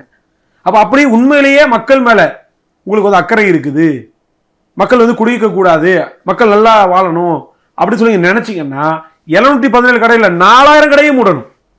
சரி, இது கூட முதல் கட்டம்னு வச்சுக்கிறோம். அடுத்த கட்டம் 6 மாசத்துல மூடுவீங்களா? இன்னொரு 700 கடையை மூடுவீங்களா? அதுக்கு துணி இருக்குதா? செய்ய மாட்டீங்க. இது கூட மூடப்படலை, வெறும் அறிவிப்பு தான் சொல்றாங்க, அறிவிப்புன்றாங்க. சரி, மூணதாக வச்சுக்கிறோம். அதனால என்ன பயன்? நான் தான் சொல்றேன், இந்த கடையில் குடிக்கிறோம், அந்த கடையில் குடிப்பான், அது இன்னும் வருமானத்தை அதிகமாக தானே கொடுக்கும். திமுக ஆட்சியில் 500 கடைகள் மூடப்பட்டுச்சுல, அதுக்கப்புறம் வருமானம் கூடிச்சா குறைஞ்சுதா? குடிநோயாளிகள் அதிகரிச்சாங்களா குறைஞ்சாங்களா? குடிக்கிட்டே போச்சு. அதுக்கு 2 ஒரு உதாரணத்தை என்னால் சொல்ல முடியும். 2025 பொங்கலுக்கு 725 கோடி ரூபாய்க்கு குடிக்கிறாங்க, 2 நாளைக்கு வந்த வருமானம். அதே தீபாவளிக்கு 8 மாசம் 10 மாசம் கழிச்சு எடுத்து பார்த்தீங்கன்னா 790 கோடி ரூபாய் உயருது. அப்போ ஒரு 8 மாசத்துக்குள்ளாக 75 கோடி ரூபாய் அதிகரிக்குத. எப்படி? ஏன்னா குடிநோயாளிகள் நாளுக்கு நாள் அதிகரிச்சுட்டு இருக்காங்க. இன்னைக்கு பெண்கள் குடிக்கக்கூடிய நிலைமை வந்துருச்சு, மாணவர்கள் குடிக்கிறாங்க, ஹஸ்பண்ட் ஒய்ஃப் ஒன்னா உட்காந்து பெக்கு போடுறாங்க, கேவலத்துல போயிட்டு இருக்குது. இந்தியாவில் அதிகமாக விபத்து நடக்கக்கூடிய மாநிலம் தமிழ்நாடு நம்பர் 1ல இருக்குது. விஜய்க்கு தெரியுமா? 21,000 விபத்துகள் நடக்குது. விபத்துல அதிகமாக சாகக்கூடிய உயிரிழக்கக்கூடிய மாநிலம் தமிழ்நாடு 4வது இடத்துல இருக்குது. இந்த டேட்டாஸ் எல்லாம் விஜய்க்கு தெரியுமா முதல்ல? அப்ப இவ்வளவு சிக்கல்கள் இருக்குது மதுவுல மட்டும். அப்படி எந்த அறிவிப்பு எடுத்துக்கிட்டீங்கன்னாலும் சரி, புதுசா வந்ததுக்கு சில அறிவிப்புகளை கொடுத்து ஓட்ட முடியுமே தவிர இவர் கொடுத்த வாக்குறுதிகள் வெற்று வாக்குறுதிகள், இது ஒருபோதும் செயல்படுத்த முடியாது. அப்படி செயல்படுத்தினாங்கன்னா பொருளாதார ரீதியாக தமிழ்நாடு திவாலாக மாறும் அப்படின்றது வந்து தெளிவான ஒன்று. இதை வந்து மக்கள் கூடிய சீக்கிரம் உணர்வாங்க. நீங்கள் சொன்னதில் மாணவர்கள், மாணவிகள், இன்னும் 18 வயதுக்குள்ள இருக்கிற சிறுவர்கள் கூட குடிக்கிறாங்கிறதுக்கு, இவர் நடிகராக இருக்கும்போது இவர் போதைப் பொருளை பயன்படுத்துவதாக நடித்தார், குடிகாரராக நடித்தார், புகைப்பவராக நடித்தார். அதை வந்து ஒரு ஸ்டைலாக கதாநாயகர்களை பின்பற்றுகிற இந்த கூட்டம் அது இன்னும் அதிகமாக குடிகாரர்களை உருவாக்குற போதைப்பொருள் பயன்பாட்டுக்கு ஊக்குவிக்கிறவராக இவர் திரைப்படங்களை நடித்துவிட்டு இப்போது இளைஞர்களுக்காக நான் போதைப் பொருளை ஒழிக்கிறேன் அப்படின்னு ஒரு படை கட்டுறது. அதான் வேடிக்கை. அண்டாவை கொண்டா சேஸ் அடிக்கன்னு சொல்லி போட்டு, அதாவது அண்டால தான் சாராயமா, ஆமா, பாட்டில் எல்லாம் கிடையாது, அண்டாவை கொண்டா சேஸ் அடிக்க. அப்படி சிகரெட்டை இப்படி வச்சு இப்படி இழுக்கிறதா இருக்கட்டும், இங்கிருந்து எடுக்கிறதா இருக்கட்டும், அப்படி போட்டு பிடிக்கிறதா இருக்கட்டும், இப்படி இளைஞர்களையும் மாணவர்களையும் இளம்பெண்களையும் அது தீமையின் பக்கம் வம்படியா வலிந்து தள்ளி, என் தலைவன் இந்த மாதிரி சிகரெட் பிடிக்கிறான், என் தலைவன் இந்த மாதிரி குடிக்கிறான், என் தலைவன் இந்த சரக்கு அடிக்கிறான் அப்படின்னு பார்த்து பார்த்து பார்த்து பார்த்து இவரை பார்த்து லட்சக்கணக்கான பேர் குடிக்க போயிருப்பாங்க. இவரையும் ரஜினிகாந்தையும் பார்த்து இல்லையா? நீங்க எம்ஜிஆரோட ஒப்பிடுறாங்க. எம்ஜிஆர் மேல 1000 விமர்சனம் இருக்குது. சிகரெட் ஏன்னா ஒரு காலத்துல அந்த மாதிரி இருந்துச்சு. அதாவது வில்லன் தான் அந்த மாதிரி குடிப்பான், ஹீரோ அந்த மாதிரி குடிக்க மாட்டான் நிலைமை இருந்துச்சு. ஆனா இன்னைக்கு வில்லை என்னமோ யோக்கியனா இருக்கிற மாதிரி தெரியுது. ஹீரோக்கள் வந்து அண்டாலையும் இதுலையும் அதுலையும் சரக்கு அடிச்சுட்டு பப்புலையும் இப்பளையும் விழுந்து கிடக்கிறது தான் இன்னைக்கு வந்து காட்சியா இருக்குது. இது எவெல்லாம் பேசுறானோ, மது ஒழிப்புன்னு யார் பேசுறானோ, மது யார் தீமின்னு பேசுறானோ, சரக்கு அடிக்கிறது வந்து ஒரு முட்டாள்தனண்டா, அது செய்யாதீங்கடான்னு யார் பேசுறானோ அவன் இன்னைக்கு ஜோக்கரா பார்க்கப்படுறான். முன்னாடி ஊருக்கு 4 பேர் குடிச்சுக்கிட்டு ஒதுக்க எப்படி போட்டு போவாங்க. இன்னைக்கு என்ன பண்ண, எவன் குடிக்காம இருக்கிறானோ அவன் ஒதுங்கி இப்படி ஏதாவது தண்ணியை போட்டு எவனோ கிளம்பிடுவான்டா, இவன் 10 தவிச்சு போயிடுறா அப்படின்ற போகக்கூடிய நிலைமை இருக்குது. இதுன்னு சொல்ல போனால் ஊர் பகுதிகள் எல்லாம், அதாவது ஊர் பகுதிகளில் சரக்கு வச்சிருப்பாங்க. அப்போ என்ன பண்ணுவாங்க, பெண்கள்லாம் வந்து கல்லூரி முடிச்சுக்கிட்டு பள்ளிக்கூடம் முடிச்சுக்கிட்டு இரவு நேரம் காட்டு வேலைக்கு வயக்காட்டு வேலைக்கு போயிட்டு 6-7 மணிக்கு தான் பொழுது சாஞ்சதுக்கு அப்புறம் வருவாங்க. போகும்போது இந்த டாஸ்மாக கட்டக்கும் போது நெஞ்ச கையில் பிடிச்சிட்டு பதறிக்கிட்டே தான் போவாங்க.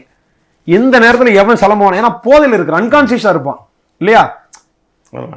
டாக்ஸிகேஷன் உள்ள போனதுக்கு அப்புறம் அவன் இயல்பா இருக்க மாட்டான், அப்நார்மலா இருப்பான். அப்போ அவன் கையை பிடிச்சி இழுக்கலாம், என்னமும் செய்யலாம், அசிங்கமா பேசலாம், எதுனாலும் செய்யலாம். ஏன்னா போதை ஏற்றி விடுறது தானே. அவனா செய்யறதுல காலையில் தெரிஞ்சா நானா இப்படி பண்ணேன் அப்படின்னு நினைப்பான். அப்ப அந்த போதையில் இருக்கிறவனை பார்த்து பயப்படுற, கையில் ஏதோ துப்பாக்கி வச்சுக்கிறவனை பார்த்து பயப்படுற மாதிரி பெண்கள் பயப்படுவாங்க. அப்போ இவ்வளவு சிக்கல்கள் இந்த மதுவில் மட்டும் இருக்குது. அப்போ இதெல்லாம் சரி செய்யறதுக்கான வாய்ப்பு தாவேக்காட்ட இருக்குமானா அது சத்தியமா உறுதியாக இருக்காது. நம்பி ஓட்டுப்பட்ட மக்கள் நடுத்தருவில் நிற்பாங்க. அதுக்கு வந்து காலம் பரிசு. இப்போ அனைத்து இந்திய அண்ணா திராவிட முன்னேற்ற கழகத்தை தொடர்ந்து ஜெயலலிதா மறைவுக்கு பிறகு பல முறை உடைப்பதற்கான முயற்சி தொடர்ந்து நடந்துக்கிட்டே இருந்தது. இப்போவும் அது நிலையில் வந்து ரொம்ப மோசமான நிலையில் கொண்டு வந்து நிறுத்தப்பட்டிருக்கு.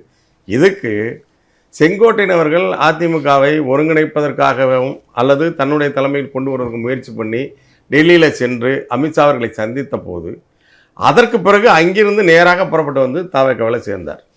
இவர் தாவேக்காவில் சேர்ந்த பிறகு அதிமுகவில் இருந்தவர்கள் உள்ளே போனாங்க. இப்போ இருக்கிற அவைத்தலைவர் உட்பட இன்னும் நிறைய பேர், பிஎஸ் பாபு எல்லாரும் இவரால் தான் உள்ளே போயிருக்கிறாங்க. 106 பேர் மாற்றுக் கட்சியை சேர்ந்தவர்கள் உள்ளே போயிருக்கிறாங்க. இப்போது அதிமுகவை உடைப்பதில் பெரும் பங்கு செங்கோட்டையன் இருப்பதாக பேசப்படுகிறது. பாரதிய ஜனதா பல மாநிலங்களில் எல்லா கட்சியும் உடைத்தது போல தொடர்ச்சியாக அதை செஞ்சிட்டு இருக்கு. இதை தவிர காங்கிரஸ் தாவேக்காவுக்கு ஆதரவு கொடுப்பதன் மூலமாகவும் இங்கே அதிமுகவை பலமுறைப்படுத்துகிற வேலைகள் நடக்கிறதா இருக்குது. அதிமுகவில் என்னதான் நடக்குது? உண்மையாகவே வெளியில் இருக்கிற புறக்காரணிகள் தான் அதிமுகவை பலவீனப்படுத்துதா, அல்லது எடப்பாடி அவர்களின் செயல்பாடுகள், இந்த சிபி சண்முகம் போன்றவர்கள், வேலுமணி அவர்கள் போன்ற சொல்றதெல்லாம் அது போல தான் இவருடைய செயல்பாடு தான் அதிமுகவை வீழ்த்துதா? இல்லை, அதிமுகவை பொறுத்த வரைக்கும் அதனுடைய இறுதி அத்தியாயம் வந்து துவங்கிடுச்சுன்னு தான் நான் வந்து பார்க்குறேன். இப்போ ஏன்னா அதிமுகவை பொறுத்த வரைக்கும் அதுக்கு வந்து கொள்கை கோட்பாட்டுன்றது எதுவுமே கிடையாது. எம்ஜிஆர் மீதான ஒரு ரசிக மோகம், அதை வந்து அந்த கட்சி ஆட்சியில் அமர வச்சுது. தொடர்ச்சியான 10-12 ஆண்டு கால ஆட்சி. அதுக்கு பிறகாக ஜெயலலிதா மீதான ரசிக மோகம், அதை வந்து தொடர்ச்சியாக இயங்க வச்சுது. அப்போ ஆட்சி அதிகாரம் வந்ததுக்குனால அதற்கான கிளை கட்டமைப்பு, கொடி, சின்னம், அதிகாரம் எல்லாம் அந்த நிதி எல்லாமே வந்ததுனால அந்த கட்சி வந்து நிலை பெற்றுச்சு. அப்போ திமுகவோ அதிமுகவோ ரெண்டுமே வந்து 2 கட்சிகளுக்கு தான் கிளை இருக்குது அப்படின்றது வந்து யதார்த்தம். அந்த கட்சி பிஜேபி, காங்கிரஸு கூட, இந்தியாவே ஆளக்கூடிய பிஜேபி கூட அந்த அளவுக்கு கட்டமைப்பு கிளை கிடையாதுன்றது எல்லாருக்கும் தெரியும். இப்போ என்னடான்னா, இத்தனை ஆண்டு கால இந்த இருதுருவ அரசியல் விஜயனால் உடைக்கப்பட்டிருக்குதுல்ல, இதனை தொடர்ந்து அதிமுகவிற்கு தொடர் தோல்வி. 2017க்கு பிறகாகவே தொடர் தோல்விகள், இடைத்தேர்தல் உட்பட எதுலையுமே அதிமுக வந்து சோபிக்கல். எக்ஸப்ட் அந்த இடைத்தேர்தல் 17, 19 மட்டும் நடந்துச்சு. அதுக்கு மட்டும்தான் ஜெயிச்சாங்க. 19 நாடாளுமன்ற தேர்தலும் நடந்துச்சு. ஆட்சியை தக்க வைக்கிறதுக்கான அந்த இதில் மட்டும் ஜெயிச்சாங்க. மற்ற எல்லாத்துலேயுமே தோல்வி தான். இன்னும் சொல்ல போனால் அதிமுக தேர்தல் புறக்கணிப்புன்ற நிலைமைக்கெல்லாம் ஈரோட்டில் வந்து போனாங்க. விக்கிரவாண்டியில் பாமகக்கு வந்து தள்ளி விட்டாங்க. இப்படிலாம் வந்து நடந்துச்சு. 10 தோல்வி பழனிசாமின்னு அவருக்கு வந்து அடைமொழி பேரே வந்து வந்துச்சு. இப்போ என்ன ஆயிடுச்சு அப்படின்னா, அதிமுகவில் எடப்பாடி தன்னுடைய இடத்தை தக்க வைத்துக் கொள்வதற்காக என்ன பண்ணார்னா, தொடர்ச்சியாக எல்லாரையும் பழிவங்கிற போக்கை வந்து கையாண்டார். ஓபிஎஸ் வெளியேற்றினதாக இருக்கட்டும், செங்கோட்டையனை வெளியேற்றினதாக இருக்கட்டும், இப்படி பல பேர் வந்து வெளியே வந்தாங்க. அப்படி வெளியே வந்த நபர்கள் என்ன பண்ணாங்கன்னா, இப்போ ஓபிஎஸ் வந்து திமுகவில் போய் சேர்ந்தார். அப்போ திமுக நோக்கி நம்ம கேள்வி கேட்டோம், என்னங்க நீங்கள் சிஏ அப்படின்னு பேசுனீங்க, அதிமுக அடிமை கட்சின்னு பேசுனீங்க, ஓபிஎஸ் வந்து ஏன்னா இந்த 160 டிகிரிலே இருக்காரு, எந்திக்க மாட்டாருலாம் வந்து சொன்னீங்க, மோடிக்கு அடிமை சாசனம்னு சொன்னீங்க, இப்போ எப்படிங்க கட்சியில் சேர்த்துக்கிட்டீங்கன்னா, ஆனால் வேறு வழியில் சேர்த்துக்கிட்டாங்க. இதே ஓபிஎஸ்னுடைய மகன் தான் சிஏக்கு ஆதரவாக வாக்களித்தார். அப்படியான கூத்துக்கள்லாம் வந்து நடந்துச்சு. அப்போ திமுக அந்த மாதிரியான கட்சின்றது உலகறிந்த உண்மை. எஸ்வி சேகர் போனாலும் சேர்த்துப்பாங்க, யார் போனாலும் சேர்த்துப்பாங்க. நரேந்திர மோடியா நாளைக்கு வந்து நான் திராவிடர் ஆயிட்டுன்னு சொல்லி வந்தாலும் சேர்க்கறதுக்கான வாய்ப்பு இருக்குது. சேர்த்தாலும் ஆச்சரியப்படுறதுக்கு இல்லை. ஆனால் தாவேக்கு அப்படிப்பட்ட கட்சி இல்லையே நீங்கள் சொல்கிற மாதிரி. ஏன்னா திமுகவுக்கு மாற்றுன்னு வரக்கூடிய இடத்துல, அதிமுகவுக்கு மாற்றுன்னு வரக்கூடிய இடத்துல செங்கோட்டையன் எப்படிங்க சேர்த்துக்கிட்டீங்க அப்படின்னா அதுக்கு வந்து பதில் இல்லை. ஏன்னா வாச்சாத்தி கலவரத்திலிருந்து எல்லாவற்றிற்குமான இது வந்து சூத்திரதாரி வந்து செங்கோட்டையன் தான். இப்போ அதிமுக ஊழல் கட்சின்றீங்க, ஆட்சி ஊழல் ஆட்சின்றீங்க, அதிமுக மாற்று தான் நான் சொல்றீங்க. ஆனால் அந்த கட்சி ஊழல் கட்சியா, அதுலேருந்து வரக்கூடிய முன்னாள் அமைச்சர் செங்கோட்டையன் வந்து ஊழல் அமைச்சர் இல்லையா? இப்போ 25 பேர் வர தயாராக சேர்த்துப்பாங்க. அப்போ என்னடான்னா அவங்களுக்கு எதிராக அரசியல் பேசிட்டு, அவங்களுக்கு எதிராக ஆட்சி, அவங்க எதிராக அரசியல் இது தேர்தலை சந்திச்சுட்டு, அவங்களுக்கு எதிராக வேட்பாளர் போட்டு அவங்கள வந்து தீய சக்தின்னு சொல்லி மக்கள்கிட்ட ஓட்டு வாங்கிட்டு இப்போ அவங்களுடைய ஆதரவையும் நான் வந்து பெறுறேன் அப்படின்னா இது என்னன்னு புரிய மாட்டேங்குது.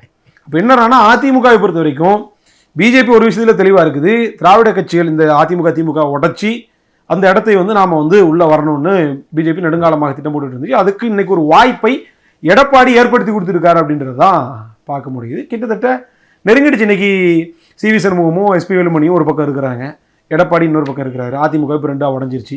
இப்போ யார் பக்கம் கட்சி போக போகுது, பிஜேபியினுடைய அனுகூலம் யாருக்கு கிடைக்க போகுது, பிஜேபி யாரை கை காட்டுறாங்களோ அவங்களுக்கு தான் கட்சி போகிறதுக்கான வாய்ப்புகள் இருக்குது. மகாராஷ்டிராவில் ஒரு ஏக்நாத் சிண்டே உருவாக்குனது மாதிரி இங்கே யாரை உருவாக்க போகிறாங்கன்னு தெரியல. அதுதான் எஸ்பி வேலுமணியா சிவி சண்முகமா என்னன்னு தெரியல. விஜயே கூட அப்படியாக உருவாக்கப்பட்டவராக இருப்பதாக ஒரு ஐயம் தெரியல. அது எப்படின்னு தெரியல, நம்ம பொறுத்து இருந்து தான் பார்க்கணும்.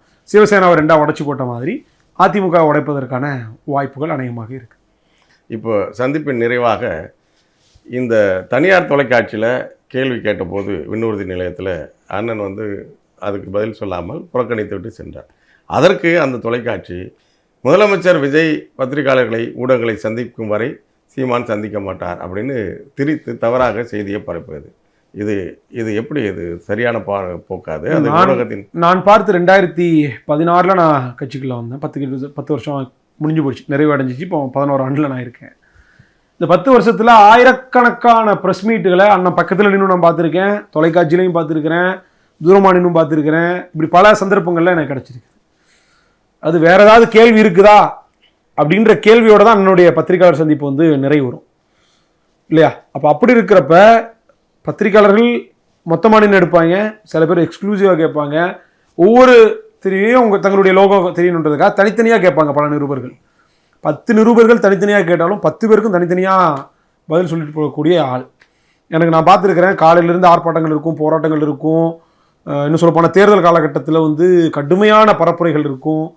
அதாவது நிற்கவே முடியாத நிலைமைக்கு பக்கத்தில் இருக்க தம்பிமார்களுடைய கையை பிடிச்சிக்கிட்டு தோளில் கையை போட்டு நிற்பார். என்ன அவ்வளோத்துக்கு நிலை குலைஞ்சு போயிடுவார். மனுஷன் தானே, சோர்வு தானே, வயது 60 ஆயிடுச்சு இல்லை, உழைப்பு இல்லையா, தொடர்ச்சியான பேச்சு. அந்த நேரத்தில் கூட நான் உங்களுக்கு நாளைக்கு தர்றேன் இல்லை வேணான்னு தவிர்க்க. ஏன்னா பத்திரிகையாளர்களுக்கு அண்ணன் கொடுக்குற அளவுக்கான மரியாதையும் முக்கியத்துவத்தையும் வேற யாரும் கொடுக்க மாட்டாங்க. எல்லாம் லெஃப்ட் ஹேண்ட்ல டீல் பண்ணிட்டு போயிடுவாங்க. ஆனால் பத்திரிகையாளர்களை, பத்திரிகை துறையை இந்த அளவுக்கு மதித்து போற்றி உங்களை கொண்டாடி அண்ணன் சீமான் அவர்களை நீங்க என்னவா காமிச்சிங்க? தொடர்ச்சியாக சீமான்ற படத்தை உங்களால் போட முடியல. கருப்படிச்சு போய் ஒரு ஏதோ ஒரு இதுதானே போட்டீங்க, மற்றவன் தானே போட்டீங்க. அப்பேற்பட்ட பத்திரிகைக்கு நான் என்ன பண்றது? நாம் தமிழர் கட்சி அங்கீகரிக்கப்பட்ட கட்சி, அதுக்கு அங்கீகரிக்கப்பட்டதற்கான சின்னம் ரிசர்வ்டு சிம்பிள் நாம் தமிழர் கட்சிக்கு கொடுக்கப்பட்டுருச்சு. எப்போ கொடுத்தாங்க? ஓராண்டுக்கு முன்னாடி கொடுத்தாச்சு. கிட்டத்தட்ட 1.5 வருஷத்துக்கு மேலே ஆயிடுச்சு. இந்த சின்னம் தான் கொடுத்துட்டாங்கன்றது கடைக்கோடி கிராமத்து வரைக்கும் கொண்டு போய் சேர்த்தாச்சு. நாங்கள் தமிழ்நாட்டினுடைய ஒரு பிரதான தொலைக்காட்சி பழைய சின்னத்தை போட்டுது. நாம ஒரு தடவை சொல்லி திருத்துறோம், சரி ஒரு தடவை ஏதோ பிள்ளை நடந்துச்சு அப்படின்னு, அடுத்த தடவை மறுப்பும் போடுறாங்க. அதுக்கப்புறம் ஒரு 20-30 நாள் கழிச்சு மறுபடியும் அதே பழைய சின்னத்தை போட்டீங்க அப்படின்னா இது நான் என்னன்னு புரிஞ்சுக்கிறது? ஊடக கைக்குலிகள்னு உங்களை பேசலாமா, புரோக்கர்ஸ்னு சொல்லலாமா? உங்களை சொன்னாலும் தவறு இல்லை. இது என்ன? நேற்று ஆரம்பிச்ச ஒரு கட்சியினுடைய சின்னதை பொழுதன்னைக்கு சரியா காட்டுறீங்க. அங்கீகரிக்கப்பட்ட கட்சிங்க, 1.5 வருஷமாச்சு எங்களுக்கு சின்னம் வந்து. அப்பேற்பட்ட ஒரு கட்சியினுடைய சின்னத்தை முதல் தடவை பிள்ளையா பண்ணீங்க, சரி நாங்கள் சுட்டி காட்டணும், மாற்றி புது சின்னத்தை போட்டீங்க. மறுபடியும் 20 நாள் கழிச்சு நீங்கள் போடுறீங்க அப்படின்னா உங்களுக்கு என்ன? அப்போ ஊடகங்கள் என்னவா கருதுது எங்களை? அவர்களுக்கு அப்போ என்னடான்னா நாங்கள் உங்களுக்கு மரியாதை கொடுக்குறது தானே உங்களுக்கு பிரச்சனை. மற்றவன மாதிரி உங்கள் லெஃப்ட் ஹேண்டில் போயான்னு டீல் பண்ணிட்டு விட்டோன்னா இப்போ கரெக்டாக இருக்கும்ல. நாங்கள் அப்படி செய்யறது கூட இப்போ விரும்பல. அண்ணன் இப்போ தவிர்க்கிறாருன்னா ஒரு முடிவு கட்சி வந்திருக்குது, அண்ணன் வந்திருக்காருன்றது என்னால் பார்க்க முடியுது. அதாவது ஊடகங்கள் எப்போ நம்ம கிட்ட கருத்து கேட்குறாங்களோ அவங்களுடைய பசிக்கு நம்ம தீனி போடுறதுக்கு ஆயிடக்கூடாது. நம்ம எப்போ ஊடகத்தை சந்திக்கணுன்றதை நம்ம முடிவெடுத்துக்கலாம் அப்படின்ற மனநிலைக்கு அண்ணன் வந்திருக்காருன்றத நான் நினைக்கிறேன். அதுதான் அண்ணன் சீமான் அவர்களுடைய அந்த தவிர்ப்புக்கு பின்னணி உள்ளது. அது சரியானது. ஆனால் இவர்கள் வந்து முதலமைச்சர் சந்திச்சாதான் சீமான் சந்திப்பார்னு ஒன்று திருச்சி இல்ல, சொல்ல நம்ம தரப்புல இருந்து அபிஷியலா அது என்னவோ நம்ம ஸ்டேட்மெண்ட் சொன்ன மாதிரி தெரியல. அப்படி ஏதாவது சொல்லியிருந்தாங்களா என்னன்னு எனக்கு தெரியல. சொல்லல, அப்படி ஒன்றும் இல்லை. அப்ப எந்த அடிப்படையில் செய்தி யார் வெளியிட்டாங்கன்ற சோர்ஸ் அவங்க தான் வந்து சொல்லணும். தவறான செய்திகளை போடுறதுக்கு இது இல்ல, அந்த ஊடகம் தான் சொல்லணும் என்ன சோர்ஸ் யார் சொன்னான்றதை அவங்க தான் வந்து சொல்லணும். ஏன்னா நாம் தமிழர் வட்டாரம்னு சொன்னாரு. வட்டாரம்னா எனக்கு தெரிஞ்சு என்ன வட்டாரம்னு தெரியல, யார் சொன்னான்றதை சொல்லட்டும். இப்போ நீங்கள் சொன்னதுலேருந்து அண்ணன் மிகப்பெரிய மரியாதையை ஊடகத்தினருக்கு கொடுக்குறார். அதையும் மீறி தொடர்ச்சியாக இருட்டடிப்பு செய்தார்கள், நம்ம காட்ட மறுத்தார்கள்னா தமிழ் தேசிய அரசியல் அவர்களுக்கு சிக்கலுக்கானதாக இருக்கிறதா, அதற்கு எதிரான வேலையா? அடிப்படையில் ஊடகங்கள் அப்படின்றது வந்து இப்போ நீங்கள் பாருங்க, இந்த 4th பில்லர் ஆஃப் டெமோக்ரஸின்னு சொல்லுவாங்க. ஊடகம் வந்து 4வது தூண். 4வது தூண்னா என்ன? சட்டமன்றம், நீதித்துறை, நிர்வாகத்துறை, இது 3ம் ஆர்கன்ஸ் ஆஃப் தி கவர்மெண்ட்னு சொல்லுவாங்க. 4வது ஆர்கன், 4வது உறுப்பு, அதாவது 4வது தூண் எதுன்னா மீடியா தான். இந்த மீடியான்ற ஒரு கட்டடத்துக்கு வந்து 4 தூண் ரொம்ப முக்கியம். ஒரு தூண் எடுத்துட்டோம்னா 3 கொலாப்ஸ் ஆகிடும்.